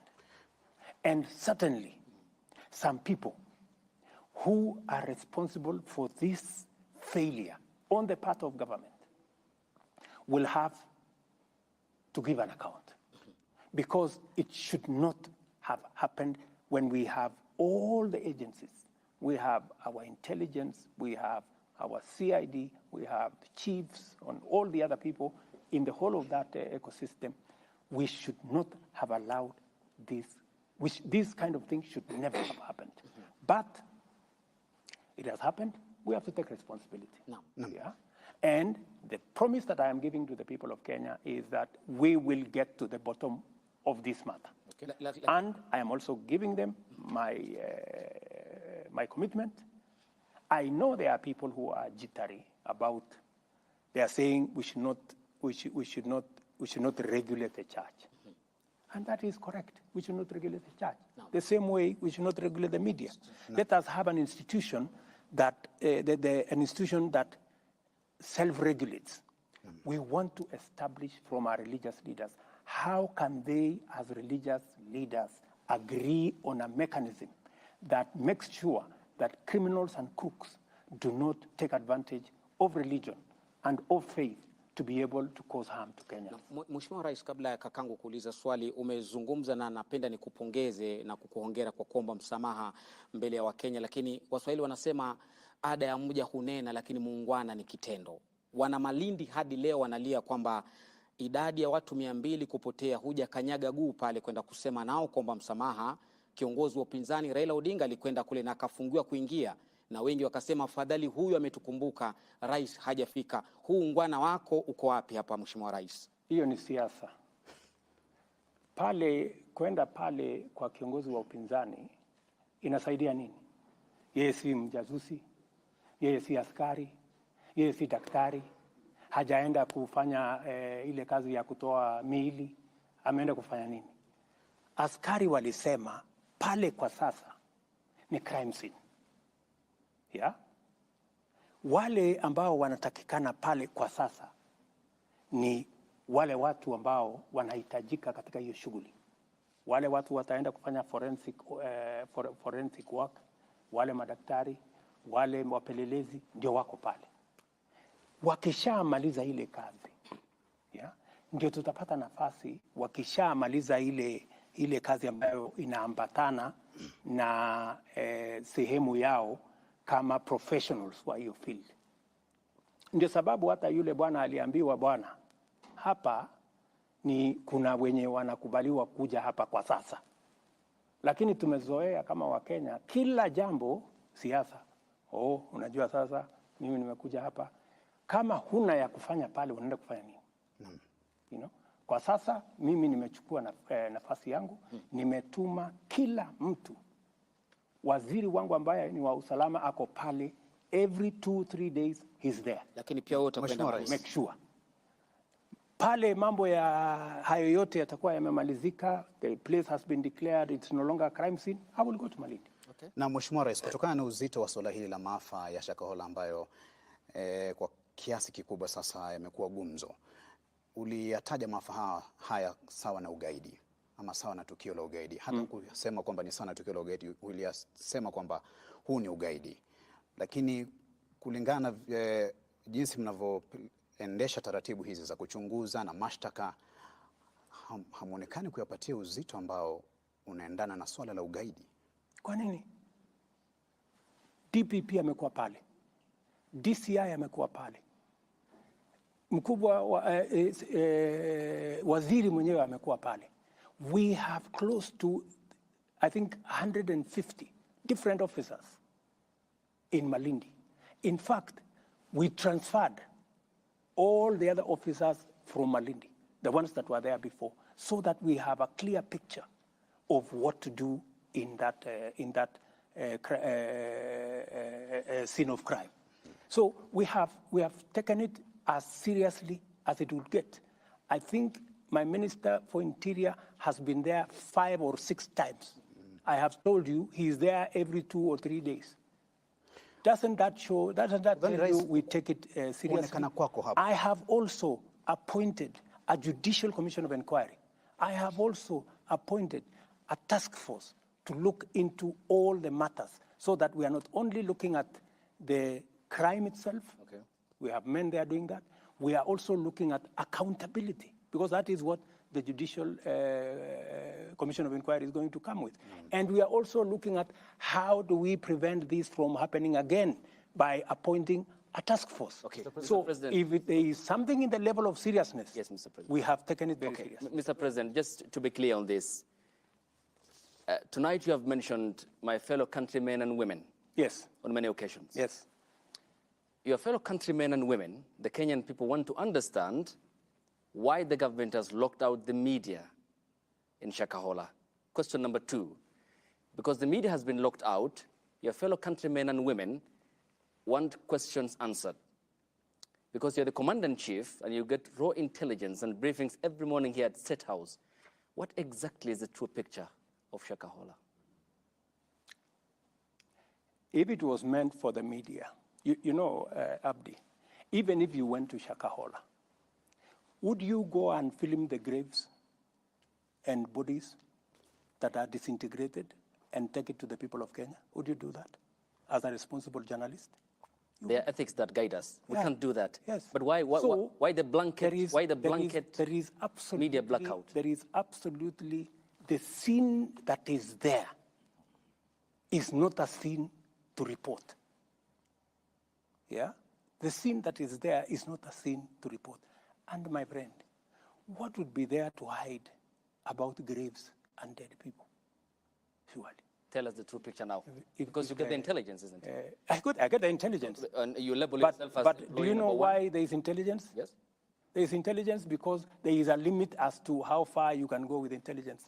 If intelligence was meant for the media, it wouldn't be intelligent. Okay, not the media per se. It's the Kenyan people who want answers. But you are the media. Hang on, Mr. President. There is a way I am going to communicate to the Kenyan people when the time comes. It's through us, the professionals in the media. That's why here we are tonight. You speak to the Kenyan people about a raft of issues. Now, the Kenyan people want to understand the concerns that they have about Shakahola. Can't you tell them, the sovereign people of the Republic of Kenya, about the truth? When the time comes for me to speak about Shakahola, I will to the people of Kenya. When is that going to be? As it is, the people of Kenya will get information from the officers on the ground to the extent that that information can be shared. But it is not fair and it is not right, Abdi, for you to tell me that I come and broadcast intelligence information. You know that's not possible. Probably, even if you try how. Mr. President, I just want to ask you this. You receive intelligence briefs, like my colleague Ayub says. We've seen people in this country being profiled on the basis of their religion. I have to ask you this, Mr. President, and I'm sure Kenyans would want to know. You've admitted that there was some complacency from security organs. Had this been done by another denomination, would we be talking about the same thing? Yes, we would. I have always refused the blanket condemnation of any religion. That is why when, for example, Alamin Kimathi was profiled and taken to as a terrorist and taken to Uganda, I am the one who went to speak to Museveni because I know Alamin Kimathi. And it is me going to talk to him.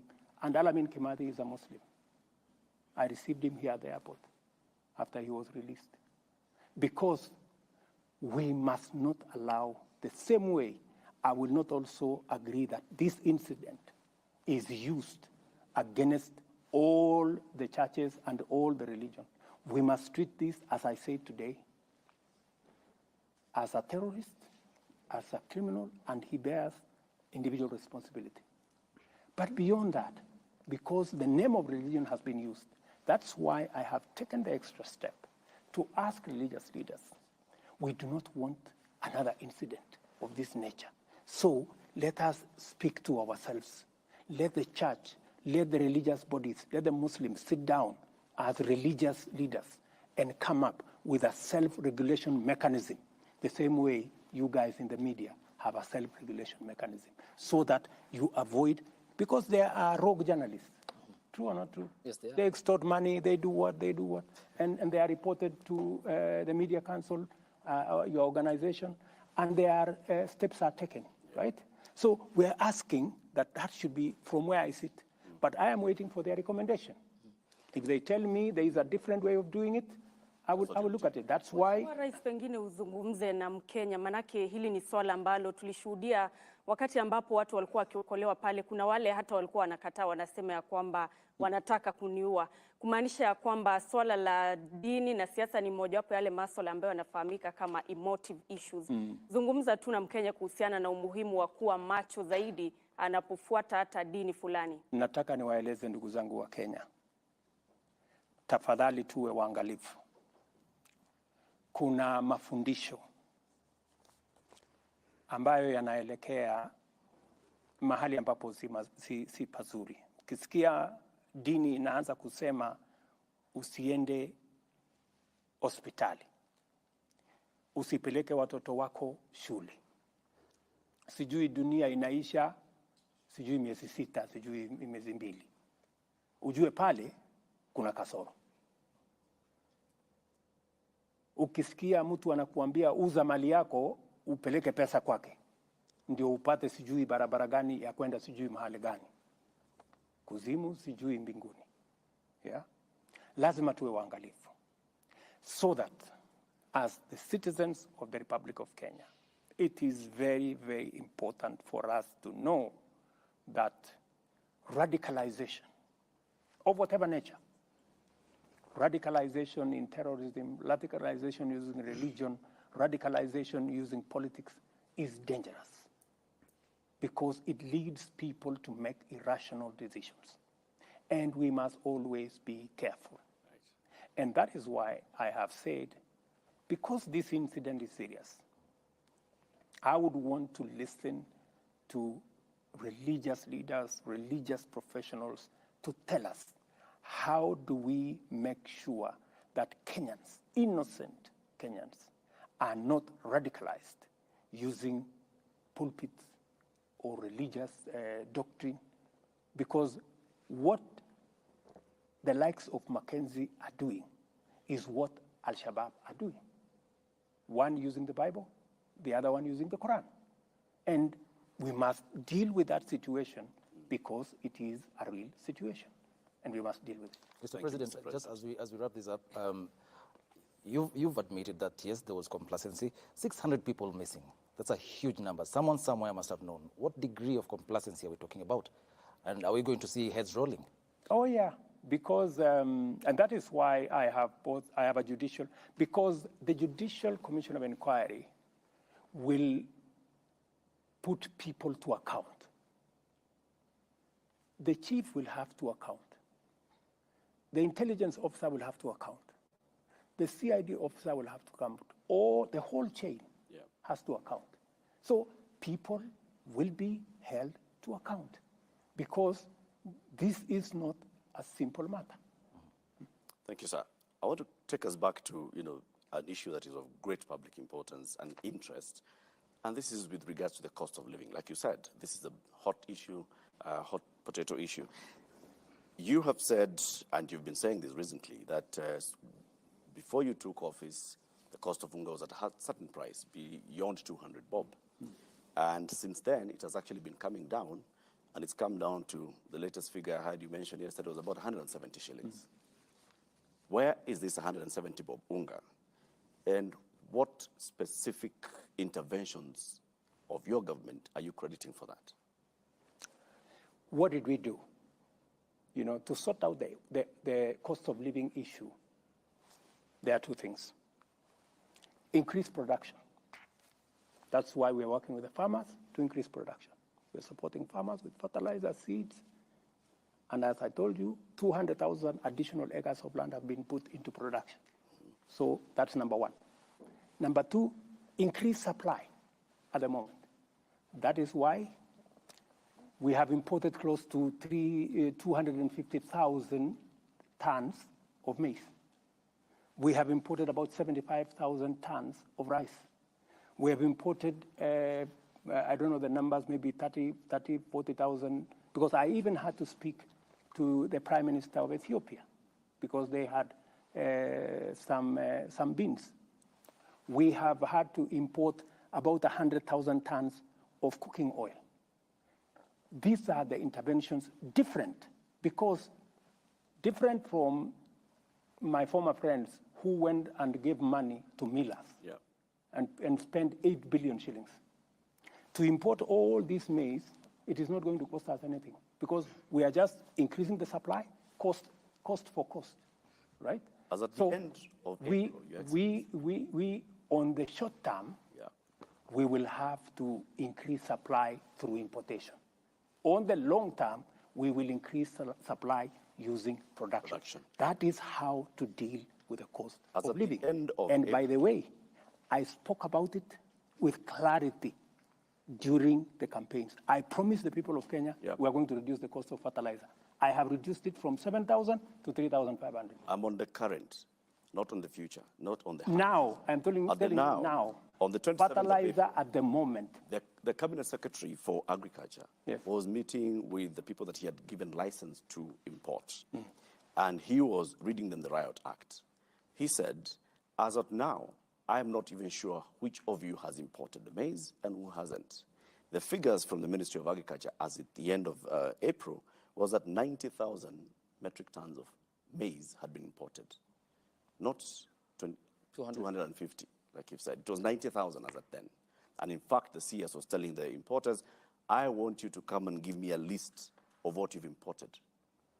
So it's clear that the Ministry of Agriculture is not aware of how much has let me give or is you, not in control of how much is coming. Let me give you the numbers. The Ministry of Agriculture gave importers. When I realized that the importers were not getting very far, I looked for millers and I sat with them here. I told them, you are the people in this business. Can you reach out to your suppliers whenever you don't have? That's how the Ministry of Agriculture brought in the millers. It was because of that frustration, because the people that had been given the license to import failed to import. So we had to take the second queue. And I want to tell you, we have very patriotic millers, who have worked with us now. They have imported, the one I know directly, 100,000 metric tons. They have on the way another 100,000 metric tons. I don't know how far since those numbers were released, the ministry has gone with the other millers, with the other importers. So we had to use a double-pronged approach, because when you find that one is not working, you have to think. How much more do you need to do to bring the price below 150 to 100? That you can only short achieve. term. No, there is no short term. You cannot do it on short term. You know, you have to be realistic, because the cost of maize worldwide, because of the dollar situation, is high. The only sure way, my good friend Latif, the only sure way to reduce the cost of living, to reduce the cost of food, is through production. And production, he has a question. Yes, tell me about. Well, Mr. President, there's a survey that was done by the Central Bank of Kenya that shows only 29% of farmers have received the government subsidized fertilizer. We're talking about over 70% of Kenyan farmers who've not been able to get the subsidized fertilizer. We also have issues of decentralization. Some farmers have to travel for long distances. For instance, from, let's say, Embu all the way to Kitale, fertilizer. That's not true. My friend, that's not true. It is true. It is true. No. There is no farmer from Embu that goes to Kitale. Please, Eric, please. No. Your story is fake. It's not true. Mr. President, though, 70% of farmers are yet to get the government subsidized fertilizer. What do you make of that? That statistic is wrong. Yeah. I have the numbers. How many? And I monitor the numbers. By, I think yesterday, actually I have it on my phone. I monitor every day. It is on an app. It is not possible for anybody to lie to me. What percentage? By yesterday, we had done 2.7 million. Yeah? Actually, farmers had paid by yesterday 9 billion, meaning we had almost spent about 6 billion of government money on fertilizer subsidy. And by the way, it is the first time, and I want you to bring a farmer on TV to say that they didn't get subsidized fertilizer and that they had to travel from Embu to Kitale to get fertilizer. Na Mheshimiwa Rais, tuzungumzie hili la siasa kidogo. Hiyo jana ulionekana kinara wa muungano wa Azimio Raila Odinga katika mazishi ya Mukami Kimathi, na baadaye mkakuwa pamoja katika uwanja wa Kasarani katika mashindano haya ya Kipkeino Classic, na mlishiriki jukwaa moja mkakosoana kwa heshima. Lakini wanasiasa wa pande zote mbili, serikali Kenya Kwanza na upande wa muungano wa Azimio, wanapokuwa katika majukwaa na wafuasi wao wanadhihirisha cheche, na baadhi ya wafuasi wanachukulia hili kama swala la uadui. Utawaambia nini? Na zaidi pia ulisema kwamba unajua hatma ya maandamano ya Raila Odinga. Je, umeanza kuishughulikia hiyo hatma? Kwanza pale tulikutana ni mahala pa mazishi, na ni kawaida kama viongozi, kwa sababu lile jambo ni jambo ambalo linatufaa sote tushughulikie, na ilikuwa ni nafasi nzuri ya pia kuzungumzia mambo yaliyoko katika taifa letu la Kenya. Pale kiongozi wa upinzani alisema vile aliona, akasema punda amechoka, akasema mimi siambiwi ukweli, ushuru nisipandishe, na mimi pia nikachukua muda nimueleze, na akasema ananijua, na ni kweli kwa sababu nimefanya kazi na yeye, tulikuwa pamoja katika chama. Pia nikachukua hiyo nafasi kusema pia vile ananijua na mimi namuelewa. Pia na kumsoma. Yeah. So, ikawa ni nafasi nzuri yeye aseme na mimi pia nikasema. Na pale pia nilipata nafasi ya kueleza wananchi wa Kenya kwamba hili propaganda, serikali hii tu kazi yake ni kuongeza ushuru, ni kuongeza ushuru. Nikamweleza tumepunguza ushuru zaidi ya ile tumeongeza. Tumeondoa bilioni 15, bilioni 500 ambayo ingekuwa katika budget kama wao ndio wangeendesha serikali. Tumeondoa ushuru kwa mambo ya fertilizer, raw material. Tumeondoa ushuru kwa mambo ya clinker, kwa simiti. Tumeondoa ushuru kwa samaki. Tumeondoa ushuru kwa mambo ya furniture. Tumeondoa ushuru kwa mambo ya mahospitali, equipment ya hospitali. Tumeondoa ushuru kwa chuma na simiti, kwa sababu tunataka kukuza manufacturing yetu. Tumeondoa ushuru katika sehemu karibu 15. So sio kweli hii porojo inaendeshwa na wenzetu wa upinzani wakisaidiwa na vyombo vya habari kwamba serikali hii inaendesha tu mambo ya kuongeza ushuru. Sio kweli bana. Na utawaambia nini vijana ambao ni wafuasi wenu kutoka pande zote mbili, upande wa Kenya Kwanza na upande wa Azimio, ambao wanachukulia tofauti zenu za kisiasa kama uadui ama swala la kufa kupona?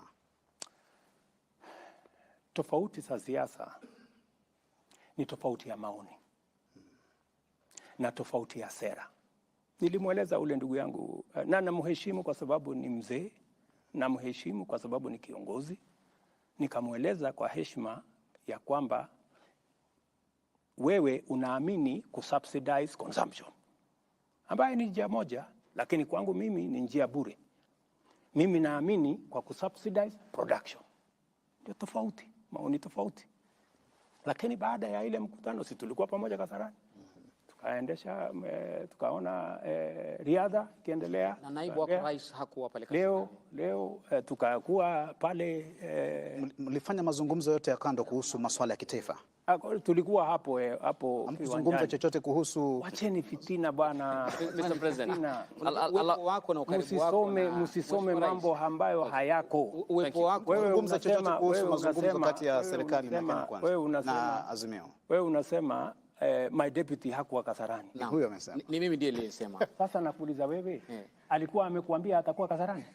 Ndio ukasema mbona aliniambia atakuja Kasarani? Picha iliyotambwa mtandaoni na inazungumziwa na Wakenya kwamba ukaribu wako naibu wangu wa rais alikuwa na shughuli Nyeri na Raila Odinga. Sasa ulikuwa unataka aje Kasarani afanye nini? Na alikuwa na shughuli Nyeri. Okay, Mr. President. Je, kuna tokota mkono wa heri wa handshake kati yako na Raila Odinga? Waona jana na hata leo.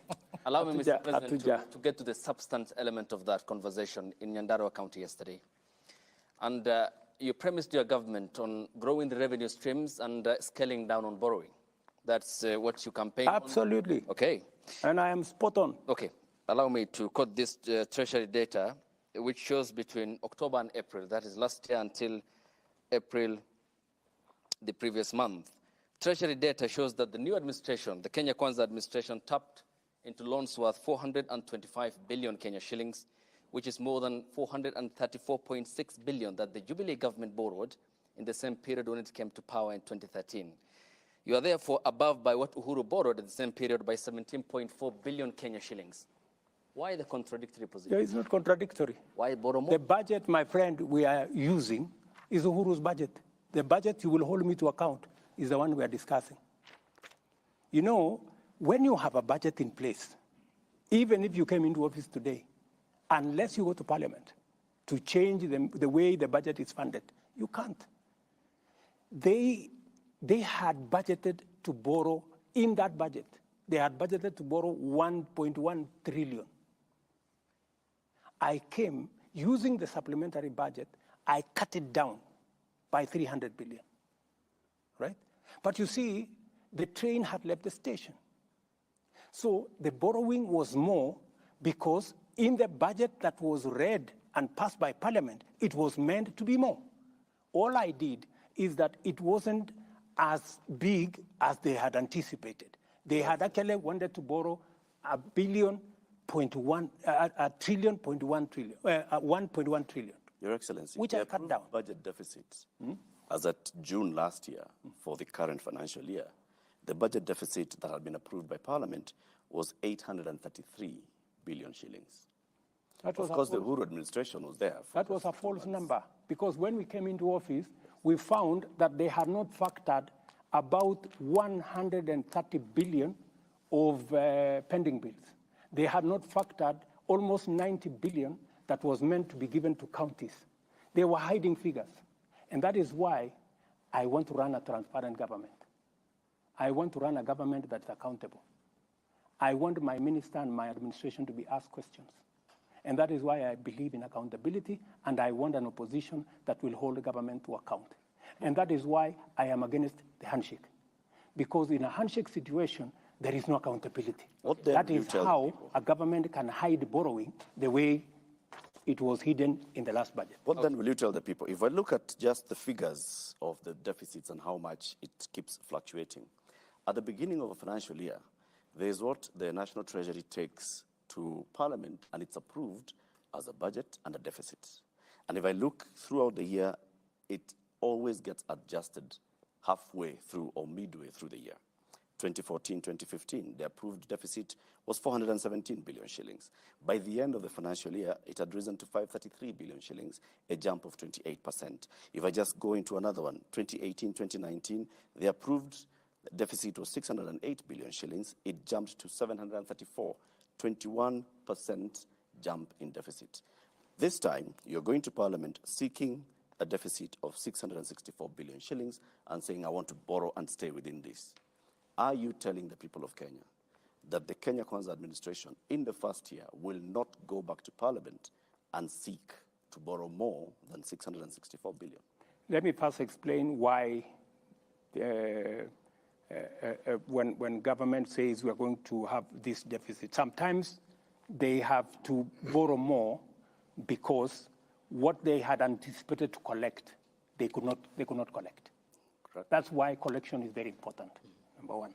Number two, sometimes the measures they want to use to raise the revenue, sometimes they don't pass in Parliament.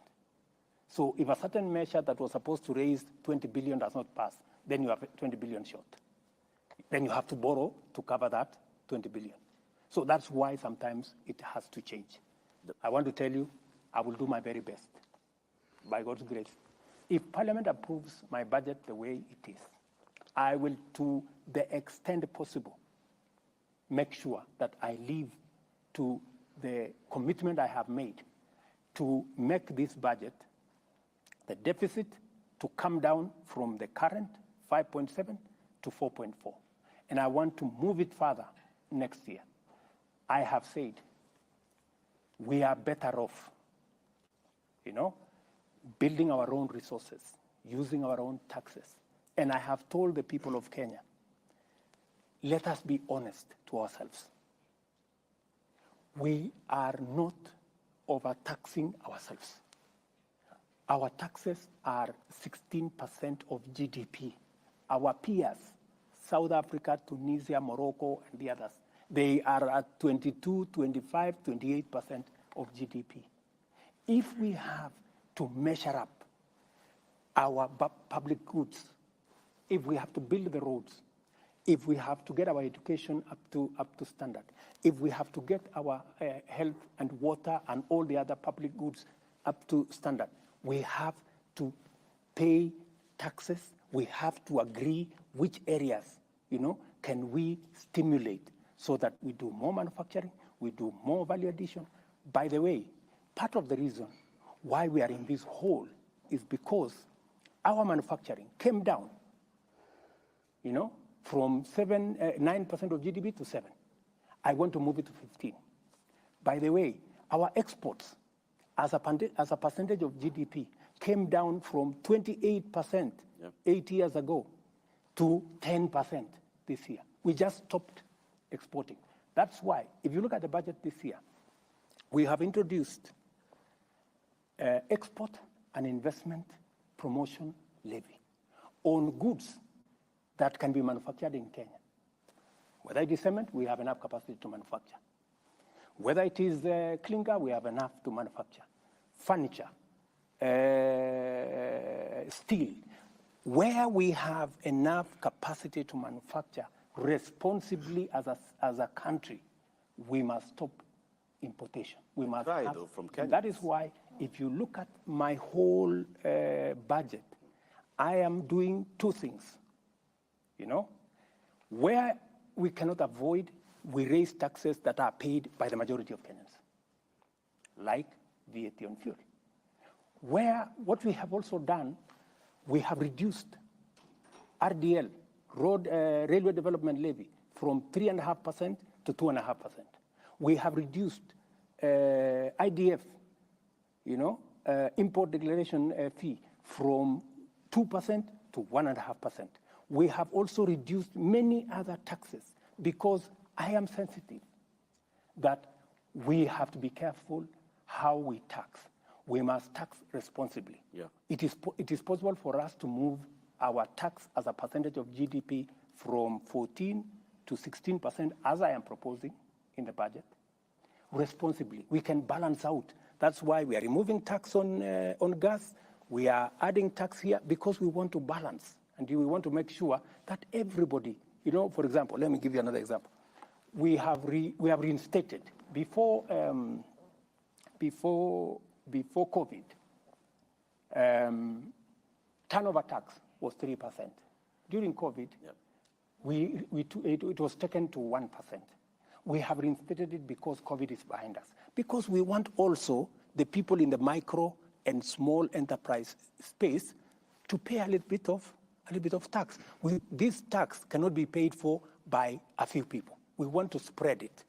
The same thing, we have also enhanced what we call advanced tax. The tax you pay for your car, for my car, for all these vehicles we are driving, from 3,000, which was put in 2010, now 12 years later, my friend Lati, we've increased the number of roads. We have increased our bill on roads. We've increased it from 3,000 to 5,000 per year. So these are measures, and so we want everybody to carry a bit of the tax, but we have reduced tax on pharmaceutical manufacture. We have reduced tax on manufacture of building products, building materials, so that we can also grow our Mr. local. President, the main concern also accompanying all this is a concern from Kenyans from what they see the government doing, which is what Lofty had asked earlier, the government appearing to spend excessively. How do you back on the excesses of the government? Your own economic advisor, David Day, has said it publicly. He's gotten into government and he's seeing there's excessive. And David is speaking the truth, and that is why we have cut down on unnecessary expenditure. That's why we were able to reduce the budget by 300 billion. That's why in this year's budget, we've been able to reduce from, instead of borrowing 1.1 trillion like the former regime, we are now going to bring it down to 600, those numbers you read, 660 something. So we are responsible. Okay. You're telling me you increased 90 million that was borrowed by State House. Yes. What used to happen? The office of the deputy president has been shut. So if you have to reinstate the operations of the office of the deputy president, when I was there, what happened? The office was, I was paying from my own pocket fuel for my cars. I was paying for tea in my office. I was paying for allowances for my drivers and everybody. It was not fair. But you see, I respect my deputy.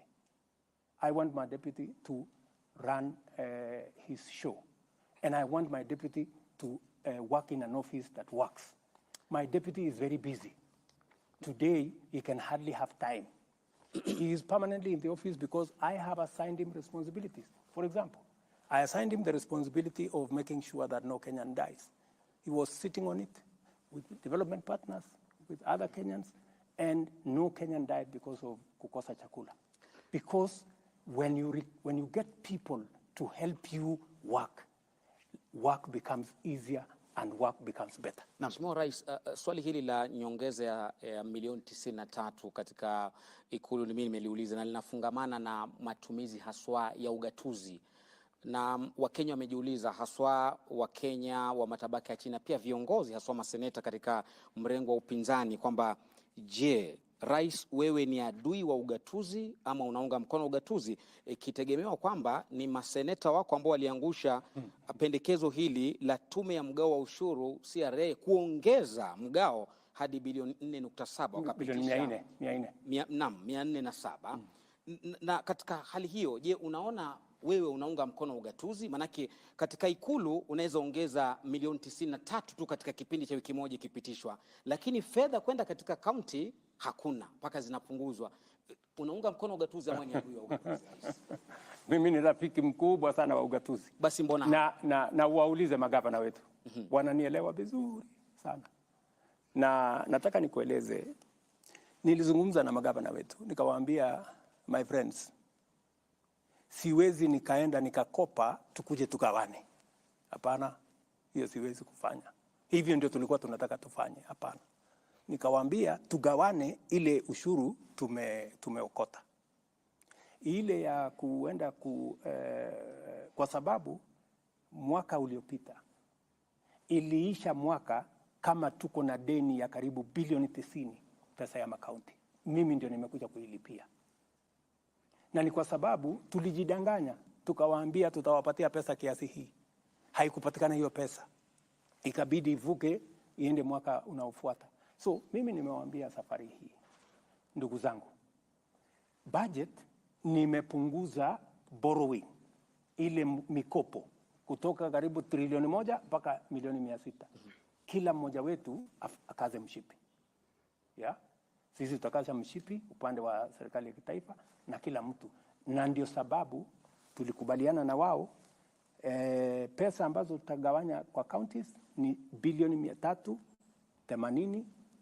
Kwa hivyo uliwashawishi maseneta wako kuangusha ile pendekezo? Sio maseneta, niliwashawishi magavana. Lakini pendekezo ile liliangushwa pale wakati wa kupiga kura. Je, kulikuwa na mkono wako kwamba wale maseneta wanaogemea upande wa Kenya Kwanza waangushe? Wale maseneta ni viongozi. Wako na akili. Ndio walichaguliwa. Ile kazi ni kazi yao. Lakini wale wananisaidia kazi ya kuendesha serikali. Kwa sababu mimi na wao tulichaguliwa upande mmoja. Mimi na wao tuliuza sera pamoja na wao. Kwa sababu ni viongozi wa Kenya Kwanza na wanaelewa mpango wetu. Na wanaelewa budget yetu. Na wanaelewa kiasi ya pesa tuliyoko nayo. Na mimi nataka nikuulize, kwani wale magavana hawatoki kwa kaunti? Kuna gavana wazimu hataki pesa iende kwa kaunti yake. Lakini you have to be realistic. You live within your means. Lakini magavana wao hao ndio wamekuwa kucheleweshwa kwa pesa, mishahara na kadhalika. Na ndio nimesema as decent, responsible people and leaders, we cannot live beyond our means. We have to be brutally honest with ourselves.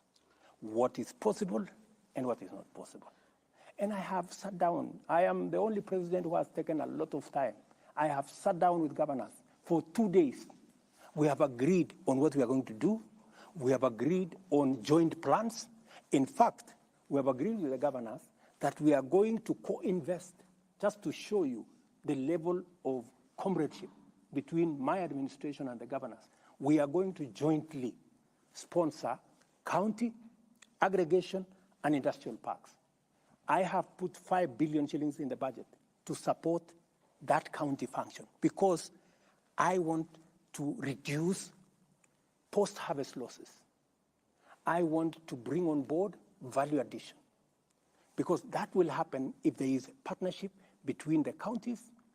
Agriculture is devolved, they will work and aggregate, because the power of aggregation helps us to provide storage, therefore we minimize post-harvest losses. It also gives us an opportunity to create volume where we can market. And number three, it gives us an ecosystem for us to value add so that we can take it forward. And by the way, in those, just let me finish, in those county aggregation and industrial parks, we have also linked them to commodity exchange and warehouse receipting, so that counties can be linked. So that, because the problem we normally have is there is plenty in one corner of the country and there is scarcity in another corner of the country. And in between, there is no mechanism of how do you make sure that you close the gap between where you approach. In another corner, food is going to waste because it is too much and it cannot be absorbed. On another corner, people are dying or people are hungry because they didn't have food. So commodity exchange and warehouse receipting is going to link the county aggregation and industrial park. I have a direct question on that, Mr. President. So 385 billion shillings is the proposal to go to counties as revenue share. And then there's the extra conditional grants at 44 billion shillings. Correct. Foreign finance projects at 33 billion shillings. County industrial parks at 4.7 billion shillings. Exactly. Medical equipment scheme at 5.9 billion shillings. County headquarters, 454 million shillings. And some money coming from the judiciary, 108 million shillings. It comes to 429.7 billion. Now, all the others that have mentioned sound like the national government giving money to the counties to do the national government's work. Why not give counties 429 billion shillings to determine where they want to invest their money? It is the nature of the law. The law provides some of those resources come from development partners, and we negotiate with development partners. Sometimes it is we have to receive the money as national government, because sometimes development partners cannot go and sign 47 agreements. They prefer to sign one agreement with the national government on the understanding that this money will be passed to the counties. So it is just an accounting government procedure that dictates that some of the time we do that. Some of the grants, is exactly what I was telling you. Yep. We are providing 5 billion shillings. 4.7 billion, the one you have read, will go to the county. In fact, that's a county function. It's not a national government function. Exactly. I am supporting the counties to do what they are supposed to do. But I am telling them, I am not giving you extra money, because I have an interest in the county aggregation and industrial park. Because I want to make sure, because sometimes you send the money to a particular county and they go and decide to do something else. They go pay salary, they go for a trip to where, so that we don't want. They are accountable. They are accountable. They Precisely. have their own means of accountability. Precisely. You should not be determining what they do with the money. Send the money to them. The Senate will discuss the county allocation of revenue Latif, and pass it. that's not how it works. According to the formula by CRA, the money goes to the county. That's not how it works. Why do you want, Mr. President, the national government to determine what projects are going to be done by functions that are devolved? We have already agreed in advance. We have already agreed. And by the way, I was here with the chair, Anne Waiguru, and her deputy, the governor of Wajir. Day before yesterday, I think, I was here with them. And they came for us to agree what is the procurement model of that particular exercise. And I told them the county will procure. That every county should procure the county aggregation, how it is going to be built. All we have agreed with them. The same way we agreed on the design of all our TVET institutions.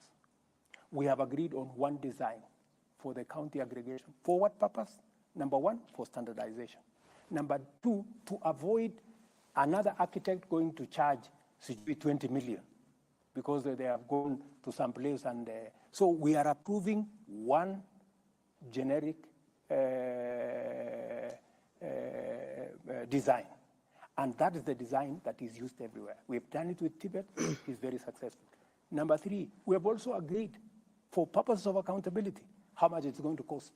We have done a BQ so that somebody does not go and sit somewhere in Kisumu or in Eldoret or in somewhere and say, oh, you know, this thing has cost 600, 700 million. We know the cost. So we have agreed ahead of time. This is going to be the cost. You procure. This is the BQ. This is the design. There is no other cost. Okay. Mheshimiwa Rais, tukisalia kwenye hili swala la ugatuzi na utendakazi wake, sekta ya afya imekuwa ikikumbwa na changamoto mbalimbali na wengi wanauliza, je, sekta ya afya kweli iko salama mikononi mwa serikali za kaunti? Mimi ninaamini kabisa katika uwezo wa makaunti kusimamia sekta ya afya.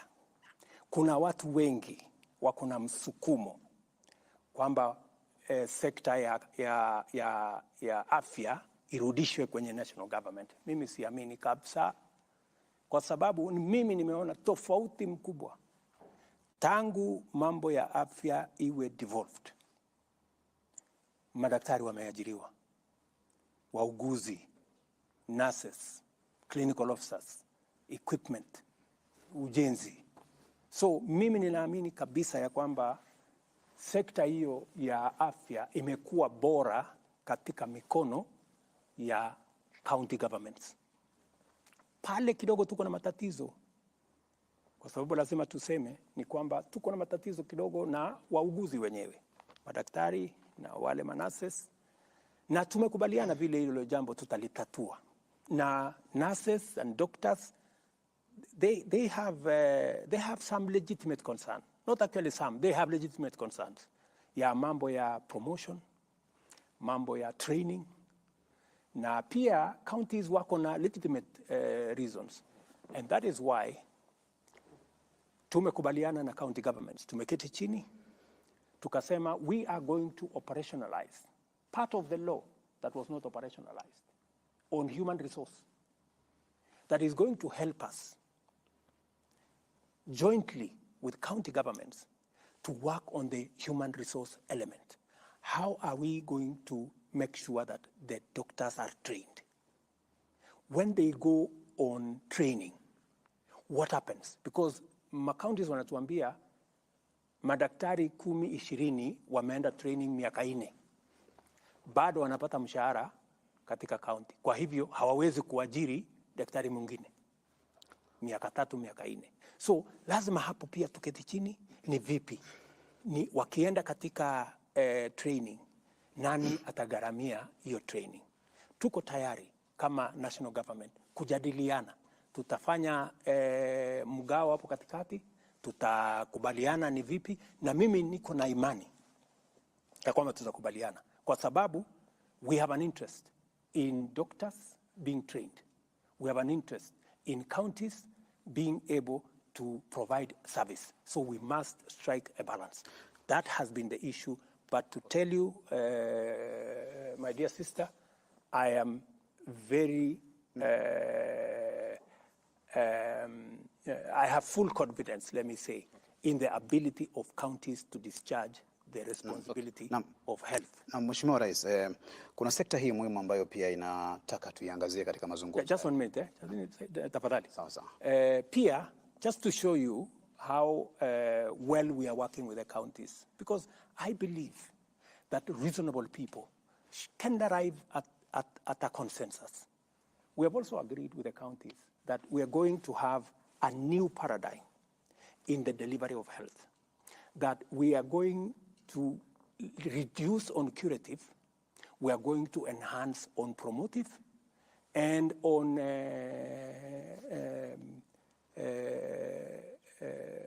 preventive. Those two, on preventive and promotive. And that's why we have agreed with them that jointly between the national government and the county government, under the new plan that I am pushing, we are going to change what we call today community health volunteers. We're going to change them to community health promoters so that we can pay them a stipend. And we can also equip them. We are currently procuring about maybe 2-3 billion worth of equipment for community health promoters. These are close to 100,000 people in Kenya. Okay. And we are going to allocate every community health promoter about 100 homes. So permanently, home to home, they will be visiting. Wako na kitu ya kumesha pressure, ya kumesha sukari, ya kupima kila kitu. You don't have to go to hospital. Na mambo ataanza kukueleza hapa kuna matatizo. Okay. Tafadhali enda hospitali, enda pale discuss. So we are changing, and I am very happy with the partnership we have with the council. Excellency, in relation to that, and my colleague will come in on another note, there is a brewing scandal at the Kenya Medical Supplies Agency, KEMSA. And this is in relation to the bungling of the Global Fund, which is about 3.7 billion Kenya shillings. We understand that the donors are unhappy because of the flaws in the procurement process. And there seems to be systemic corruption that we aren't talking about. And to an extent, you mentioned that during your campaigns of the scandal at the KEMSA, which is the Kenya Medical Supplies Agency. What then will your government do? Because you have talked about the hospitals, the facilities, and the personnel, but there needs to be the medication that will come from this agency. How will you address the problem of corruption at KEMSA? Watch this space. What you have said is correct. So, and I am doing something about it. I don't want to speak about it now. We'll see results then? Yes, you will see results. Mr. President, I want to give you my commitment. I will clean up KEMSA. Whatever it takes, Mr. President, whatever it costs, I will clean it up. Related to that, what is your philosophy really about corruption in the country? Do you think it's a big problem? And the people, the high-profile people who had cases before you came to power, and you've seen the Directorate of Public Prosecutions dropping their cases. From where you sit, do you feel they are innocent?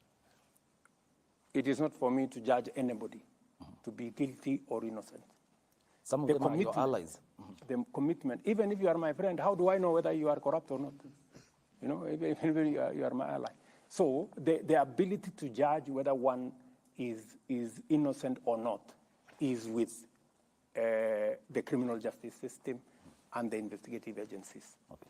The commitment I made to the people of Kenya is that I will build the institutions that will deal firmly and decisively with corruption. It is not going to go away in one day. We will have to put up a real fight. And as I do it at a personal level, we have to support the institutions that will help us deal with it as a way of ensuring sustainability. That is why I said the financial independence of the DCI, of the police, of the investigative agencies must get out of the office of the president. Let them run their budget, investigate whoever they want. And I have been very clear to the DPP, I have been very clear to my friends at EACC not to call me on any matter. And I also promised them I will not call them on any matter. Let them prosecute everybody that they want to prosecute. There were days that because somebody is senior or the president has to be informed, I told them I don't want to be informed. If somebody has been found guilty of anything, they should be dealt with in accordance with the law. Let me also tell you, it is the same reason that I am enhancing the budget for the judiciary, because I want the judiciary to appropriate their responsibility and mandate to deal with corruption firmly, decisively, but also in a timely manner, so that we don't have corruption cases running for 3, 4, 5, 10 years. They must be dealt with expeditiously. And that is the clarity that I have made to the judiciary, that we respect their independence. The Chief Justice is free to call me whenever and she has called me a few times to discuss with me. She wants additional charges. I pushed to Parliament that let us have an additional 70 charges.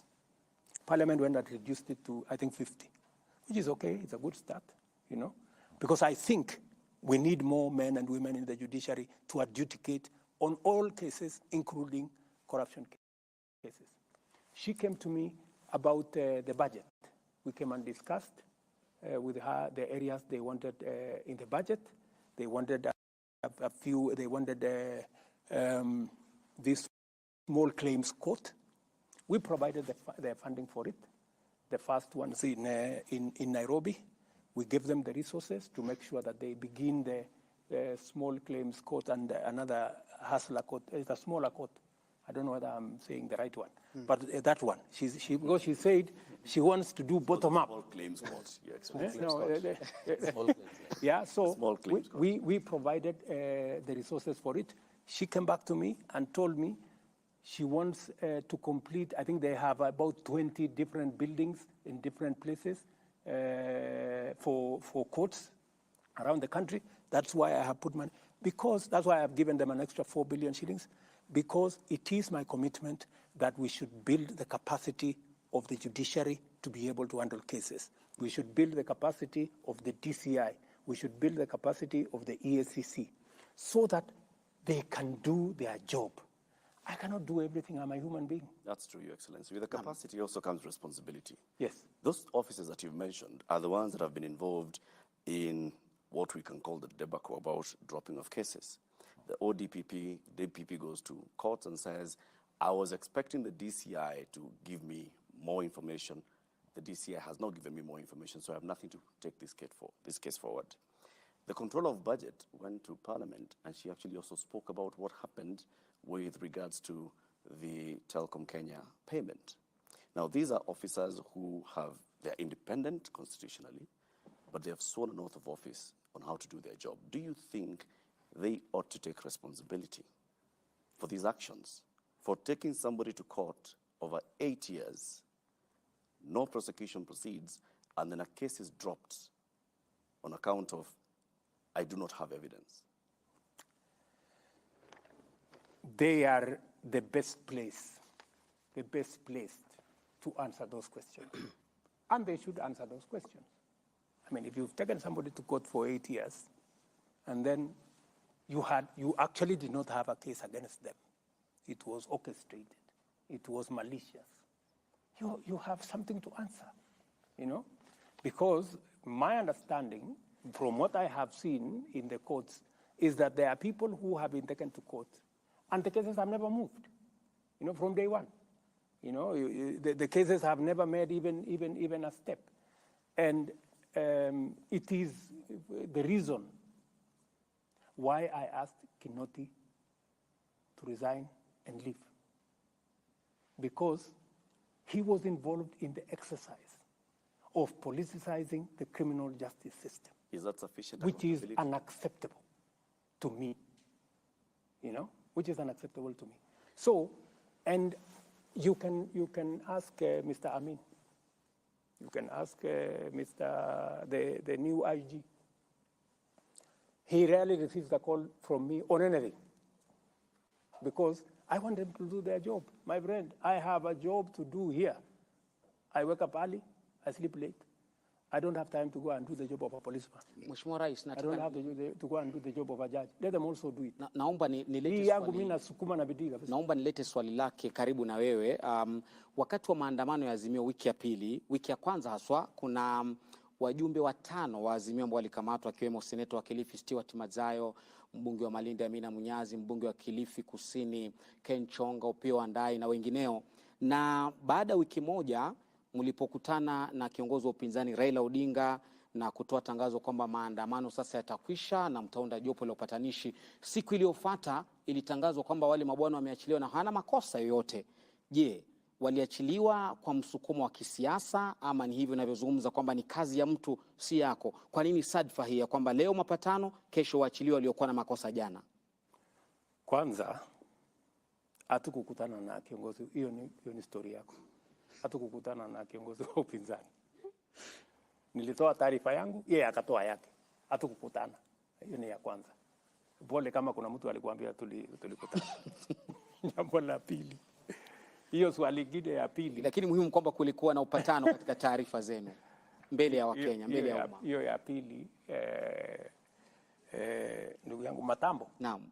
Matambo. Ya pili ni kwamba kuna mtu anaitwa DPP.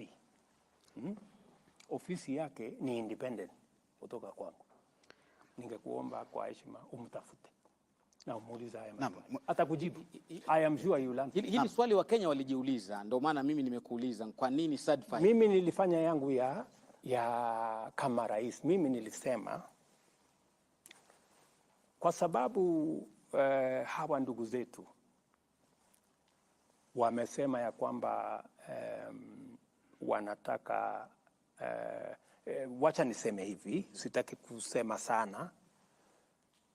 Nilipata habari kutoka mmoja wa watu wa Azimio, wakaniambia, tafadhali Bwana Rais, wewe ndio the big brother, hata ingawaje kwa umri wewe ni mdogo kwa kiongozi wa upinzani. Wewe uwe wa kwanza kusema ya kwamba huko tayari kutafuta njia ya mazungumzo. Nikawaeleza mimi mazungumzo sina shida, bora sio mazungumzo ya handshake. Kama ni mazungumzo ya kule bunge, watu waende waongee. Hii maneno mnasema saba, sijui maneno mnasema sijui nikawaambia hii ya IBC tuko tayari. Mimi sina mtu pale ambaye nimemweka kwa sababu yeyote. Kama tutakubaliana ya kwamba Public Service Commission haifai kutoa mtu, ama political parties haifai kutoa mtu, tubadilishe sheria. Mseme mnataka nani atoe huyo mtu mwenye atakuwa katika hiyo panel. Me, I have no problem. I have no interest. I did not select even one person. The list was brought to me. Mimi nikakuja tu nikatia sahihi, nikasema LSK walilete mtu wao, interreligious walilete mtu wao, political parties walilete watu wao, Parliamentary Service Commission walilete watu wao, public service. Mimi hakuna mtu ambaye anasema anachaguliwa na rais kwa hiyo jopo. So mimi nikawaambia sheria ndio inasema, mkibadilisha sheria mtafute mbinu mpya mniletee, mimi nitakubali. Yes. Bwana Rais, Mheshimiwa Rais, napenda kurudisha kwa kimombo just a minute before my colleague goes ahead with that question. In relation to that, to what Lofty has asked about, the demonstrations and that period before you had an agreement with the former PM, Article 37 of the Constitution talks about the right to picket. Your Interior CS, Professor Kithure Kindiki, indicated that you're considering to make some changes to that law. Don't you think from where you sit that is going to take us back to the dark days? I don't think you can take away the right of any citizen to picket. It's not possible. Yeah? But we can all agree the way in which it is done. We can all agree. Other countries have dedicated a street where people can picket from morning up to evening. You go, I was in Brussels. There is a street there where people are permanently there. Huyu anasema yake, akona malalamiko sijui ya nini, ule mwingine anasema malalamiko ya nini. Na iko media hapo, unasikizwa yako, inachukuliwa na media, inasikizwa ya ule. So, dunia inaendelea bila ya kusumbua wale watu wengine wengi. Kuna mahali imetengwa hapo ya watu kusema hiyo maneno. Ni sawa. So, tunaweza kukubaliana. Ile ambayo mimi ninaona haifai, ndugu zangu, ni kutumia picketing kuzusha ghasia na fujo na vita, kuharibu mali ya wananchi. Nobody has any right, my good friend. Nobody has a right. Hata kama biashara ni ya mama mboga hapo, unaenda unakanyaga mboga yake. Wameenda sijui pale hapo Kisumu, jamaa moja wameenda wakakula viti yake kwa restaurant yake, ule jamaa alikuwa analia machozi hapo nje. Wameenda sijui supermarket nyingine hapo Utawala, ama ilikuwa ni wapi pale Mbakasi, wameloot. That's not picketing. That's criminality. And those hiyo maandamano yote si kuona any peaceful maandamano, ilikuwa ni fujo, vita, ghasia, nini. So it's not working. So we need to agree. The right to picket must be protected. Okay. Naam. But the how is important. Good people. Mheshimiwa Rais, vijana mashabiki wa spoti na vile wachezaji wanasema tusiwasahau katika mazungumzo ya siku ya leo. Michezo inaleta jamii pamoja. Hili umekuwa katika derby ya mashemeji na jana ulikuwa katika mashindano ya Kipkeno Classic uwanjani Kasarani. Serikali yako inafanya nini kuhusu kuinua talanta na vile ujenzi wa viwanja? Kesho kwa mfano nitapokea habari ya ile commitment nilifanya kwa watu wa Kenya ya kwamba nitaweka umuhimu katika mambo ya michezo katika taifa letu la Kenya. Nilisema tutajaribu kuhost Africa Cup in 2027. We are launching our bid on Wednesday, right? I was part of the people who came up with the sports fund because we wanted to reward, we wanted to create, because we have talent in Kenya. We have arts, we have the creatives, we have the sports talent in Kenya. We wanted to find a mechanism of promoting. That is why mimi nimelaumiwa sana. Wewe ulisema nini? Stadium. Wewe ulisema stadium. Sasa mtaniuliza mambo ya stadium na nitawajibu because I am now in charge. Tupe jibu. Na niko na mpango, nimemwambia Ababu na Mwamba atengeneze master plan. You will see a big difference. Okay. Yeah? And already we are doing something about our stadia, right? So we are going to invest in the infrastructure. We are also going to invest in the training. We are also going to invest in the positive profiling of sports. When I came into office, the first thing I did, I told Ababu na Mwamba, enda mpaka utafute watu wa FIFA mahali waliko. We cannot continue to have our country banned by FIFA. And within 4 months, ban yenye ilikuwa hapa for 2 years, we removed it. Today, we have come back. I also told Ababu na Mwamba, we were almost being banned, mambo ya athletics, kwa sababu ya mambo ya doping. We have invested $5 million, almost 600 million shillings, to make sure that we have the ecosystem to test our athletes. I think they do it now almost every week, to make sure that doping is not part of our sports. So I am very clear on where I want to take sports. In fact, you heard me announce that we are going to have a bottom-up tournament from the world. Yenye tutafanya finals tarehe 12 December, because we want to grow sports. I have also said, Abdi, that how do we positively profile, kwa sababu watu walikuwa wametoroka hata kwenda kiwanjani. Yeah? So I am now going to work with KBC. I am going to talk to CA. I am going to talk to various sponsors so that we bring back the televising of all our sports, of our tournaments, of our league, and provide additional resources so that we create the unity, as my good brother here has said. All right. Sports brings us together. Okay, thank you, Mr. President. And allow me to take you back to the event in Nyandarua County yesterday. You were deputy. We were talking about taxes. Okay, of course we did. Yes. And not about taxes this in time. relation to that. Okay. Because it's Okay. still about running of a government. Yes. Your deputy is on record in equating Kenya to a shareholding company. Yesterday he talked about state appointments, and he talked about it while you were there. I don't want to quote him verbatim. In regards to state appointments that you make as the commander-in-chief and the symbol of national unity, is it a right for others and a privilege for the rest, yet your government expects all Kenyans to pay taxes? It is a right for every Kenyan. What do you say about the sentiment by your deputy? My deputy is a very eloquent person. It doesn't matter the eloquence. I suggest. Is Kenya a shareholding company? I suggest you go and ask him those questions. Okay. He's a very capable Kenyan. All right. It's straightforward question. And I am sure he will not shy away. Okay. He knows how to handle those questions. And but I can give you my commitment. Mr. President, let me just pause you. You will proceed. I'll give you the time. You will answer me. Okay. Allow me to ask you the question. Okay, Abdi.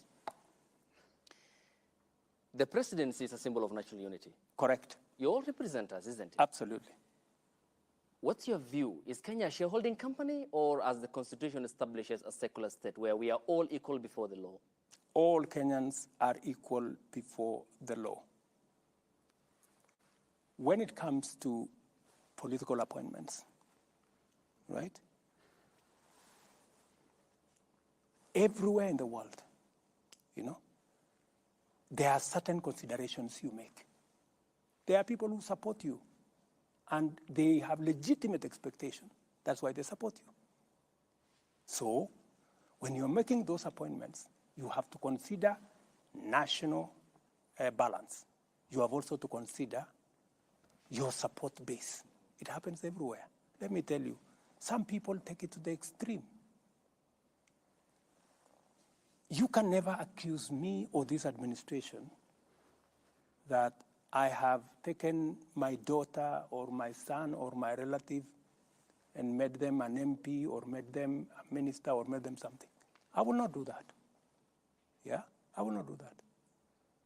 Our competitors do that. They go take their children, they take them here, they take them there, they take them.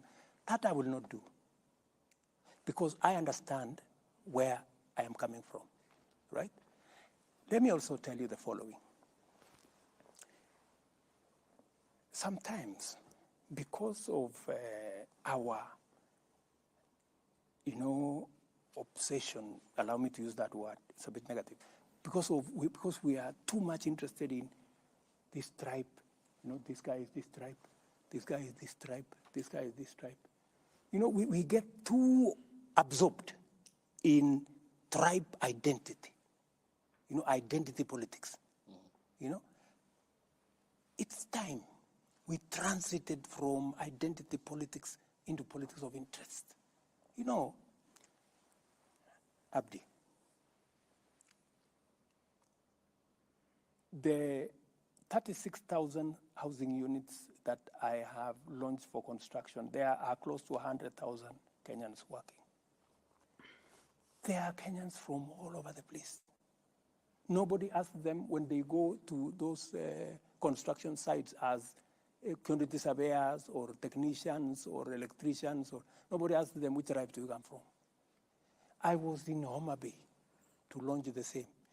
And this program of housing is going to be in every corner of the Republic of Kenya. We're going to make sure so that we begin to walk away from 3, 10, 20 appointments. We are so obsessed. It's because of this scarcity. We are so obsessed with 10 people or 20 people. You will discover, for example, it doesn't matter. Even if I appoint 20 people from a certain community, let me not mention any community, it will not change the dynamic. People from that community, millions are still on the street. Wengi bado wako kwa dimanga pale. Wananga. How do we, Abdi, instead of arguing about 3, 4, 5, 10, 15, 20 appointments, how do we create the ecosystem that will employ Kenyans in millions, Kenyans in every part? Right. How do we make sure that we have a program in Kakamega that will employ 10,000 young people? We have a program in Kwale. That is the program I'm looking for. And that is why, Abdi, I am telling you, and I want to persuade my fellow countrymen and women, please, let us invest our resources in projects and programs that will create 3, 4, 5 million jobs for the people walking in our streets, our own children, our own blood and flesh walking the streets. Don't walk away from them. Don't say, I have a job. How is it my business to bother about the fellows who don't have a job. Right. I mean, surely, Taking we you- have a taking you back from- responsibility, okay. Abdi. You agree with me? We have a responsibility. Okay, we have a responsibility, yes, we do. Taking you back from that housing element, that, Okay. you have parachuted into that. Yeah. And it seems to be It's because I am very passionate Okay, about it seems it. to be a semantic Because event. I see an opportunity for this country to change. Thank you. It seems though it looks like a semantic evasion. Final question on this. Yes. Because it's still on appointments. You said the expectation from those who supported you during the campaigns, and you have to place them somewhere in your government. Good example. Hypothetically, we are seated here. Ayub was your supporter, say, for example, during the campaign. Pardon? Ayub was supporter. I Yes. supported you, your campaigns, Yes. by financing, but I have no qualifications. Eric Latif didn't support you, but is a Kenyan like me who expects to serve his country. He has the qualifications. He has the merit, for example, let's say. Between me and Eric in your government, who will you pick? I will pick Eric. Okay. But that is not the case in many aspects. That is the case. It isn't. That is the case. You have made political appointees. That is the case. Awarding competency. And I appointed General Ogola. General Ogola is among the people who went to Bomas to try and overturn my victory. Do you know that?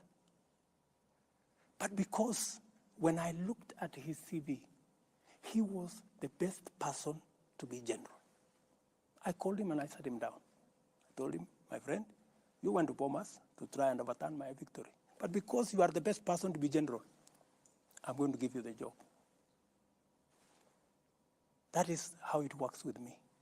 That's why I told you, if a person has the qualification, if he is the best for the job, I will give him the job. But that is the military. There's a code of conduct for the military and how politics works in Kenya, Mr. Let me tell you, my friend, I had the opportunity. I could have appointed anybody. I had, I think, 10 choices. I didn't have to. You know, there are people who say, oh, you know, William Ruto appointed Ogola because he was the deputy CDF. That's not the case. I made the decision consciously. And I made the decision against the advice of many people. Many people told me, you should not give this, you should not reward this kind of behavior. Okay. But, you know, I also must be sensitive. What exercised my mind? This gentleman has a good track record. And in fact, when I spoke to him, and it's not something that I should be talking about, but because you have asked a good question. What exercised my mind is this gentleman, yes, he may have made a mistake. Maybe because the commander-in-chief that time told him what to do. Maybe he, and when I talked to him, he told me, I have no defense. He told me, I have no defense. You do with me whatever you want. I cannot defend. It was wrong. What I did was wrong. Yeah? I am also conscious.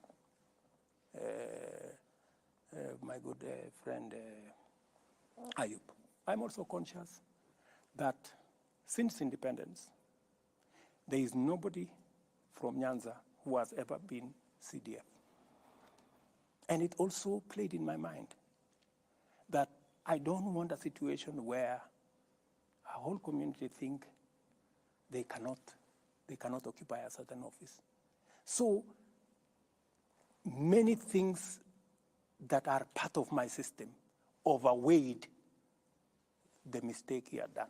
Okay. You know? So I want to tell you that I make very sensitive appointments. I make very deliberate appointments. Many of the appointments, of course, that do not have to directly require my signature. Many of these managing directors, I don't know who, they are interviews all over the place. You know, so, and when a panel decides, for example, I was brought a panel that interviewed the CEO of museum. And just by coincidence, you know, the person who became number one was my classmate. And I never even asked anybody to assist her. So when it came to me, I told my friend, you know, if she's the best, she was a lady, Okay, so it's safe to assume that according to the president of Kenya, Kenya is a country where all Kenyans are equal before the law. But interestingly, according to his deputy president, it's a shareholding company in which political appointees ought to be the priority for the government. I think you should not take the sentiments of my deputy out of context. What was the context? I think it is fair if you can arrange an interview with him so that you can contextualize, you know, because now we are discussing him, me and you, and he's not here. Not him per se, Mr. President. Because that's what it is. Okay, not him per se, Mr. President. We are discussing what he said. He's not the subject here, but okay, let me put it this way. Let me paraphrase the question. What's your interpretation of what a shareholding company means? What do you understand by it? I think, from where I sit, I think what Rigathi Gachagua is just trying to say is that while it is true that first we must serve all Kenyans equally, we must, to the extent possible, spread appointments across the country. And that's what I have tried as much as possible to do. If you look at my PSS, I think I got PSS from 41 counties. If you look at the CASs, I got CASs, I think, from 45 counties.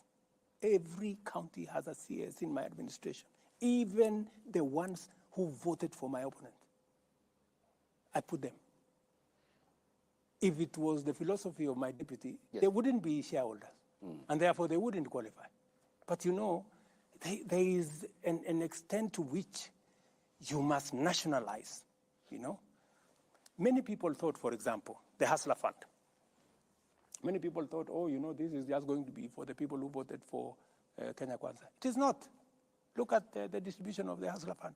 Every county in the Republic of Kenya equally, you know. You don't have to know nobody. You don't have to know your MP. You don't have to speak to nobody. It is your phone and Hustler Fund. You have your money, you move on. So that is, and precisely, my good brother Ayub, precisely what I was saying. Instead of arguing about 20 appointments, 15, I don't know, this community, that community, why don't we bake a bigger cake?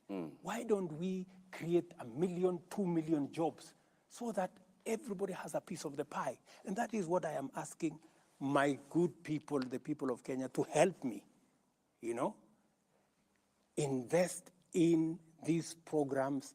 Let us pay our taxes. Let us contribute to the housing fund. Let us, those of us who have a job, let us not hold those who are without a job in contempt. They have not committed any crime. They are not lesser human beings. It is just that they don't have the opportunity me and you have. Let us do something about them also feeling part. Mheshimiwa, kabla mwelekezi wetu ama kiongozi wetu kumalizia, naomba tukate mzizi wa fitina kwa swali lake Ayub. Kwa hivyo sasa hivi unaweza kuambia Wakenya kwamba matamshi ya naibu wako unayakana na kuyakashifu kwamba serikali yako si kampuni ya hisa. Haya ni mambo yako. Kwa hivyo unamuunga mkono basi. Haya ni mambo yako. Tuambie. Nimewaambia, you know, yule bwana ni mtu mwenye ako na anaweza kujieleza. Mbona nyinyi mnakuja kumleta hapa, kumleta kwa mjadala hapa? Mumemuuliza yeye akakataa kuwaona. Tumeleta maneno yake. Mbona mnaleta maneno yake na ni mtu mzima? Kwa sababu ako na akili timamu. Wewe ndio kiongozi wa serikali. Mbona msiende nimewaeleza msimamo wa serikali ya Kenya. Sasa ile imebaki, mtafute, anaitwa Rigiji. Mtafute. Excellency, we will be concluding our conversation this evening, and thank you very much for giving us this time. But we have to conclude with a conversation about future generations. Yes. Article 53 of the Constitution, every child in Kenya has a right to free and compulsory basic education. The junior secondary school pupils went to school on the 30th of January, and they closed at the end of April. And by the time they were closing, many of them had not received sufficient teachers. Many had not received books. So, by and large, learning did not take place for an entire term. They have opened for the second term. They still have a shortage of teachers. They still have a shortage of books. It has been said that the JSS and the transition of CBC from primary level to the middle level is being bungled. I've not heard you, Mr. President, speak out against this. I've not heard you mention this. Are you aware, Mr. President, that about 1.19 million children in Kenya are not learning, that there's a crisis? When I came into office, I found a big crisis. That is why I appointed a presidential party to look at education. And by the way, I believe that education is the most important instrument of shaping our human capital and our future. Because the asset, the biggest asset we have as a country is the human capital. That is what makes Kenya what it is.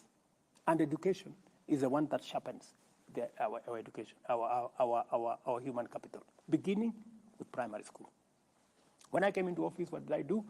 I quickly appointed a presidential party to work on it, and I made certain decisions. I reversed the decision that these kids go to a secondary school, because in a secondary school, there was going to be need to build an extra classroom.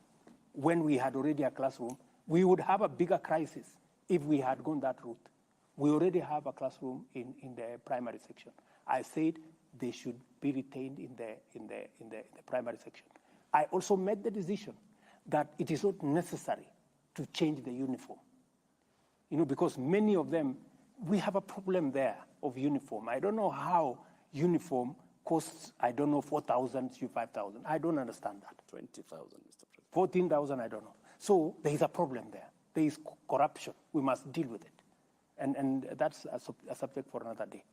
So I made that decision. I also made the decision to hire 35,000 teachers, the largest ever, right? Because there was need. I went ahead because that whole education ecosystem, we are working on refining the CBC to make sure that it is not overloaded. We've agreed on some of the elements. We are working on some of the elements. In fact, the bigger problem there was, and I had to talk to TSC, Madam Nancy Macharia, was that some of the teachers had not even been paid. I asked them, is it a question of money? It was not a question of money. It was a question of forms. They need to fill this, they need to fill this, they have not submitted this, they have not submitted that. And it was a requirement because this is public money. If you have not submitted all the documentation, you cannot be paid public money. So we try to expedite that. There is a shortage of teachers, without a doubt. And I said it in the election, in the election process. We have a shortage of 110,000 teachers. I am going to fill that gap. We used to hire 5,000 GRs every year. I have scaled it up to 35,000. I want to hire another 35,000 next year. But you know, Latif, I also have to operate within a budget. I need the resources. Yep. When I try to raise the money, you guys make noise at me. Oh, unaongeza ushuru, unaongeza ushuru. Na wewe ndio huyu, unataka watoto wasome. Hakuna walimu. Wapi walimu, Bwana President?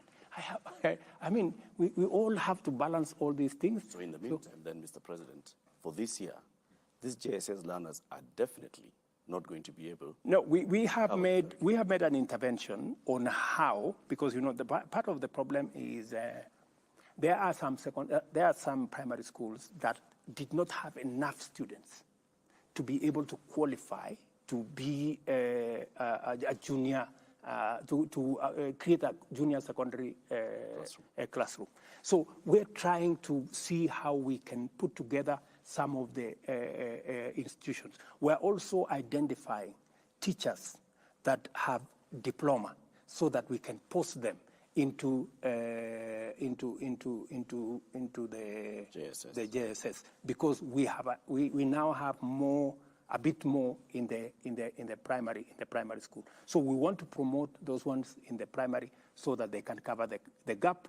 And hopefully when we move into this new budget, maybe towards the September, we can then be able to hire them. So what happens to these cohorts? They will be taught. We have made temporary interventions to be taught. But let me also tell you about the whole subject of education. The crisis you have in CBC, you had the same crisis in our TVETs. Our TVETs were almost closing because we didn't have enough lecturers. I have had to make an intervention in the supplementary budget to hire an extra 1,300 lecturers. We have, they needed 3,000. I could only accommodate with the finances 1,300. I will do another 1,700. We have also changed the funding structure of our tertiary institutions, IUP. We've changed the financing structure because we have to be realistic. Our universities, for example, we were giving them 44 billion a year. Yeah? 44 billion was less than 50% the amount of money they need to be able to teach. So we are sending kids there. We've given them half the money. They don't know what to do. They cannot pay the lecturers. They cannot pay bills. They cannot pay NHIF. We have a whole crisis. And nobody was making any decision because nobody wanted to, because it was too big a problem. So when we came into office, I asked my economic team, call the vice chancellors. We sat down with vice chancellors. We told them, gentlemen and ladies, let's have a conversation. You know, we have to be realistic. What's going to happen? So we sat down with them. We sat down with the presidential party. I have had like maybe 8 meetings, 2 or 3 hours in my office here on that one subject. Finally, we came up with a funding model, yeah, where 30% of the students, especially those who come from families, about 45,000 students, scholarship fully paid, you know. And we changed the funding structure from giving money as grant to the university to giving money to the student as scholarship, so that we know who and how many. And every student now has to apply for that scholarship. We have a means testing instrument, which has worked for 25 years to determine who can qualify for funding, who does not qualify for funding. 45,000 students will get 100%. That's about, I think, 29% or thereabout. The next group, I think about another 25 or so percent, will get almost 85% scholarship, and part of it will come from loan. They will take a bigger loan, which they can pay later. And the able students, who are about, I think, another 20-something percent. My child, Ayub's child, maybe yours has not gone to university. And I mean, those our kids who go to these academies where we pay 300,000, 200,000, we've now said they must pay a little bit fees in the university, between 20,000 and 40,000 a year. And we've moved the funding from 44 billion to 82 billion every year. The celebration that was here by the vice chancellors was amazing because they've always wanted to have this conversation. Nobody was willing to listen to them. We have moved the funding for our TVET from 5.2 billion shillings to 10 billion. We will be sure that our kids will go to university and they will be taught, the lecturers will be paid, the monuments and all the other things will be paid, and we have it on a sound footing. I can tell the country from where I sit, the mess we found in primary school, in our TVETs, in the universities, is sorted. And what is more, I started the agenda of Open University when I was Minister for Higher Education. When I left, it stalled. Again, I want to tell the people, the great people of Kenya, you will now have an opportunity to go to an open university where you learn online. You don't have to go to anywhere, and it is cheaper. Konza City, we are working on the programs now. We are going to launch that university, I think, in September this year. So we'll admit students in the Kenya Open University, where we are going to increase the chances of people going to university because it's much more affordable. You know, you don't have to go to there physically. The largest university in India is an open university. The Open University of South Africa is a huge university. I think it has 1 million students. Yeah. So that's the direction we are going. That is the kind of reform, that's the kind of thinking you need in a country for us to move forward. Mheshimiwa Rais, unapoangalia sekta ya elimu na tushikanishe tu pamoja na masuala ya usalama, unapoangalia eneo la North Rift, bado kumekuwa na changamoto ya usalama na kuna wale wanafunzi ambao walitarajia kujiunga na JSS sasa hivi pengine hawana madarasa. Hatima yao ni ipi? Ikiwa wanakutazama sasa hivi wanajiuliza JSS pengine ni ya mijini tu ama hatima yetu ni ipi? Pale North Rift, especially sehemu ile iko na matatizo ya usalama, imekuwa ni ile huyu bwana anaita donda sugu. Anaitwa nini? Donda ndugu. Na sugu ni gani? Ni hilo. Okay. Kwa muda mrefu na miaka nyingi. Na niliwaeleza wale ndugu zetu wanaoishi North Rift la kwamba kwa vyovyote tatizo hii ya watoto kukosa kwenda shule, mashule karibu 20 yamefungwa kwa miaka 5, 10, mingine miaka 15. Niliwaambia safari hii hili tatizo tutalitatua. Ndio nimechukua hatua ya kwamba pale katika North Rift tutaweka hema ya jeshi permanent. Pale katika North Rift tutaweka camp ya polisi permanent. Hawa magaidi na wakora na wezi wa ng'ombe tutapambana na wao. Na mimi nataka niwaambie nikiketi kutoka hapa, kwa vyovyote, if it's going to take 10 years, if it's going to take 20 years, they better be ready. Because this story of kids not going to school must come to an end. Mimi nimetoa pesa karibu milioni 100, nimepatia jeshi waende wajenge hizo mashule zote ambazo zilivunjwa na hawa wakora ili tuwarudishe watoto wetu. I'm going to get a report next week. I spoke to actually Machogu this morning. I'm going to get a report next week. Mahali wanajeshi wetu wamefikisha, because our kids must go back to school and we are going to deal with the challenge of insecurity in the North Rift, whatever it takes.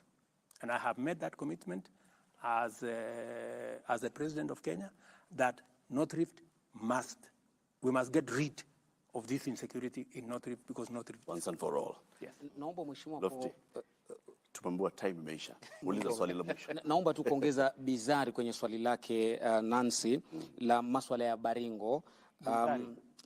Naam. Okay. Ni kwamba kuna shule moja inaitwa Ngeleche na nyingine inaitwa Rugus, bado hazijafunguliwa na zinatumika zingine kama vituo vya kuwafunza wale wanajeshi ama polisi wa akiba.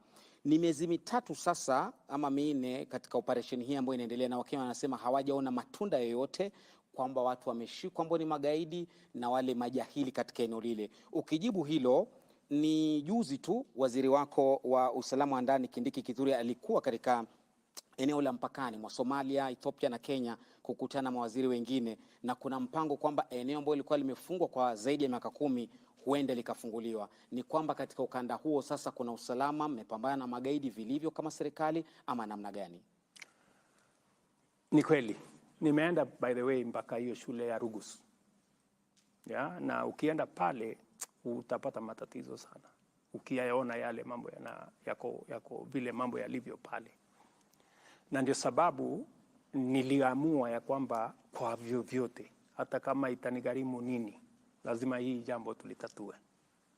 Ni kweli kuna mashule, nafikiri kulikuwa na mashule karibu 20, nafikiri there are almost 5 or 6 schools that are not yet open. Because some of them have not been repaired. Wengine wazazi walihama, watoto walihama. So lazima tuweke kwanza usalama wa kutosha, ndio wale watu warudi pale, ndio tuweze kufungua shule. Ile hakikisho mimi nataka nitoe ni kwamba serikali ya Kenya itahakikisha ya kwamba kwa vyovyote tukitumia jeshi la polisi, tukitumia askari wa ziada ama ulisema wanaitwa nini? Akiba. Hawa wote tutawaweka katika hiyo mchanganyiko mpaka swala hili la usalama lipatikane. Pale mpakani tumezungumza na serikali ya Somalia, tumezungumza na IOM, nilikuwa na wao hapa juzi, na tukasema kule kufunga kwa biashara mpakani kuna wafanya magaidi kuona ya kwamba wamefaulu. Ni vipi tunaweza kuhakikisha, unaweza kuweka ya kwamba hali ya kawaida ya maisha inaendelea hata pale tukibambana na magaidi. Ya? Kwa sababu kule kufungwa kabisa kwa mpaka makes it look like the criminals have succeeded in blocking people between our two countries, trade between our two countries, and as a result smuggling and illegal things are going on. It is better we have a formal border where taxes are being collected by Somalia on the other side, Kenya on this other side. Because in the absence of a border point, it means there is nowhere, so you will still find products moving from here to there, but there is no mechanism of checking whether the products meet standards, whether taxes have been paid. So it is good to formalize a place where people who are genuine can go there and be able to present themselves, present their goods, pay taxes, do business, so that we can deal with the criminals outside that formal engagement. Shukran kwa kukubali bizari yangu kwenye Asante sana. Mheshimiwa Rais, naona tumetumia muda wa ziada, muda wa akiba, muda wote. Thank you very much for speaking to us this evening, Mr. President. We have not exhausted the list of questions that we had from Kenyans, but we've even extended some time so we can get some more time. Can you allow me 1 minute? Yes, please. You have to get your closing remark. Okay, before I do my closing remark, wacha niseme tumeondoa ushuru kwa aircrafts, helicopters, parts, engines. Nikasikia kaona watu wengi hapo wakisema unajua huyu president marafiki zake sijui tunasikia hata yeye yako na helicopter sijui katika ile project ya kawaida. Mimi nataka niwaeleze wa Kenya hivi. Tumeondoa ushuru kwa mambo ya aircraft kwa sababu Wilson Airport na Kenya is I think the second or third or fourth busiest airport in Africa. Hii Wilson Airport yetu hii. Na kazi kubwa ya Wilson Airport pale ni repairs, maintenance, and one more. We have a very big ecosystem of engineers and people who work in the aeronautical field who have shifted base, kwa sababu wakati tuliweka hii ushuru yote wakahamia Tanzania, wakahamia Uganda, tukapoteza biashara, tukapoteza ajira. Wilson Airport karibu inafungwa. So the same industry players kutoka Wilson Airport walikuja wakasema, jameni, mbona sasa mnatufanya tupeleke ndege zetu Tanzania ama Uganda? Na hapa ndio tuko na engineers, hapa ndio tuko na specialists ambao wanaweza kutufanyia hii kazi. It was purely because we are protecting our jobs and we are protecting our business. So that's the reason. And every other tax that I have put, it is reasoned out. And by the way, I sat in this room with every ministry, every PS, myself, with my team, to interrogate the budget. Because I have to own up and take responsibility for everything that this government does, except, of course, the ones that I cannot, Lakini, to the extent possible, I must be able to answer to the people you say, Dayup. The people of Kenya. Yes, the countrymen and women. And women. I must be able to answer to them when I am called upon to.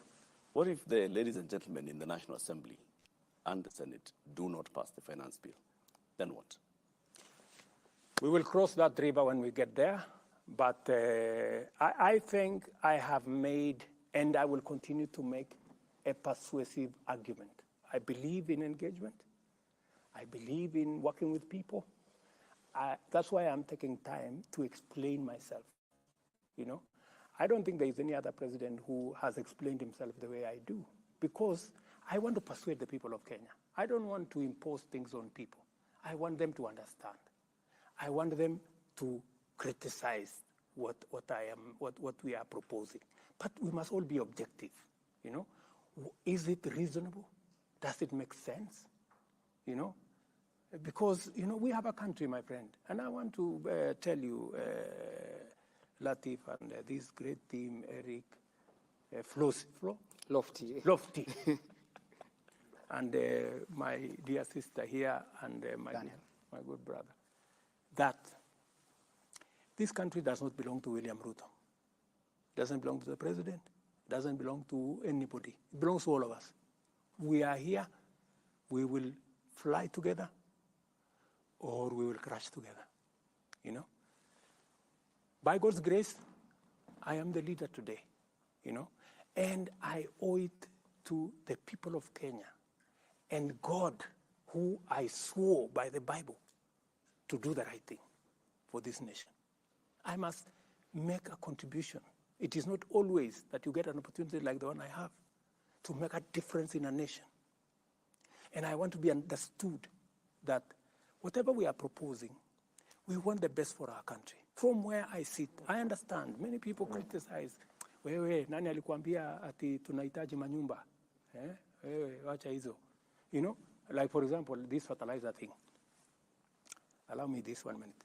So farmers were saying, we have used DAP fertilizer for all the years. You know, we will not accept any other fertilizer. I know from where I sit as the president of Kenya that DAP is the wrong fertilizer for Kenya. Yet the farmers are asking for it. Did you want me to supply DAP fertilizer to them because they have asked? I said no. I told them, we are not going to use DAP fertilizer, even though you are asking for it.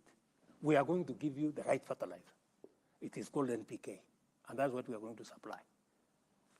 Many of them, today, the same farmers, you see them standing in the middle of their maize and saying, oh, this is very nice. You know, this fertilizer is very good. They're the same ones. Because I cannot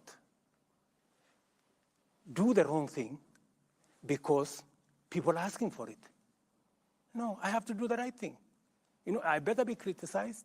I better be but I must do the right thing. And precisely why I am telling my countrymen and women, let us have a positive, honest conversation. We want to change our country. It's going to take all of us to change our country. Let us not say, because I am in a privileged position, it's not my business. It's not my responsibility. How is it my business? I mean, that's not how to belong to a nation. You know, a nation, a society is measured by the quality of goods that are available to everybody. It is not measured by what the rich have. No, it is measured by what everybody can access. Education. How are we going to make sure the plan we have to raise to 80 billion becomes, how do we deal with our health? How do we deal with our roads? How do we deal with our water? How do we deal with our electricity? How do we deal? That is what we must do collectively, and that is why we have a government. It is my plea to the people of Kenya that they listen to what we are saying. Thank you, Mr. President. Thank you very much for giving us this opportunity to speak to Kenyans and to also respond to questions. This, of course, goes a long way in entrenching our democracy, and will continue holding you accountable for the words that you say. By all means do. And the deeds of your government. Yes. And continue asking me the difficult questions. It is good. It's good for me. That is our job. Yes. Good for democracy. Yes. Good for openness and transparency. No problem. That's our job. Wewe fanya kazi yako, sisi tufanye kazi yetu.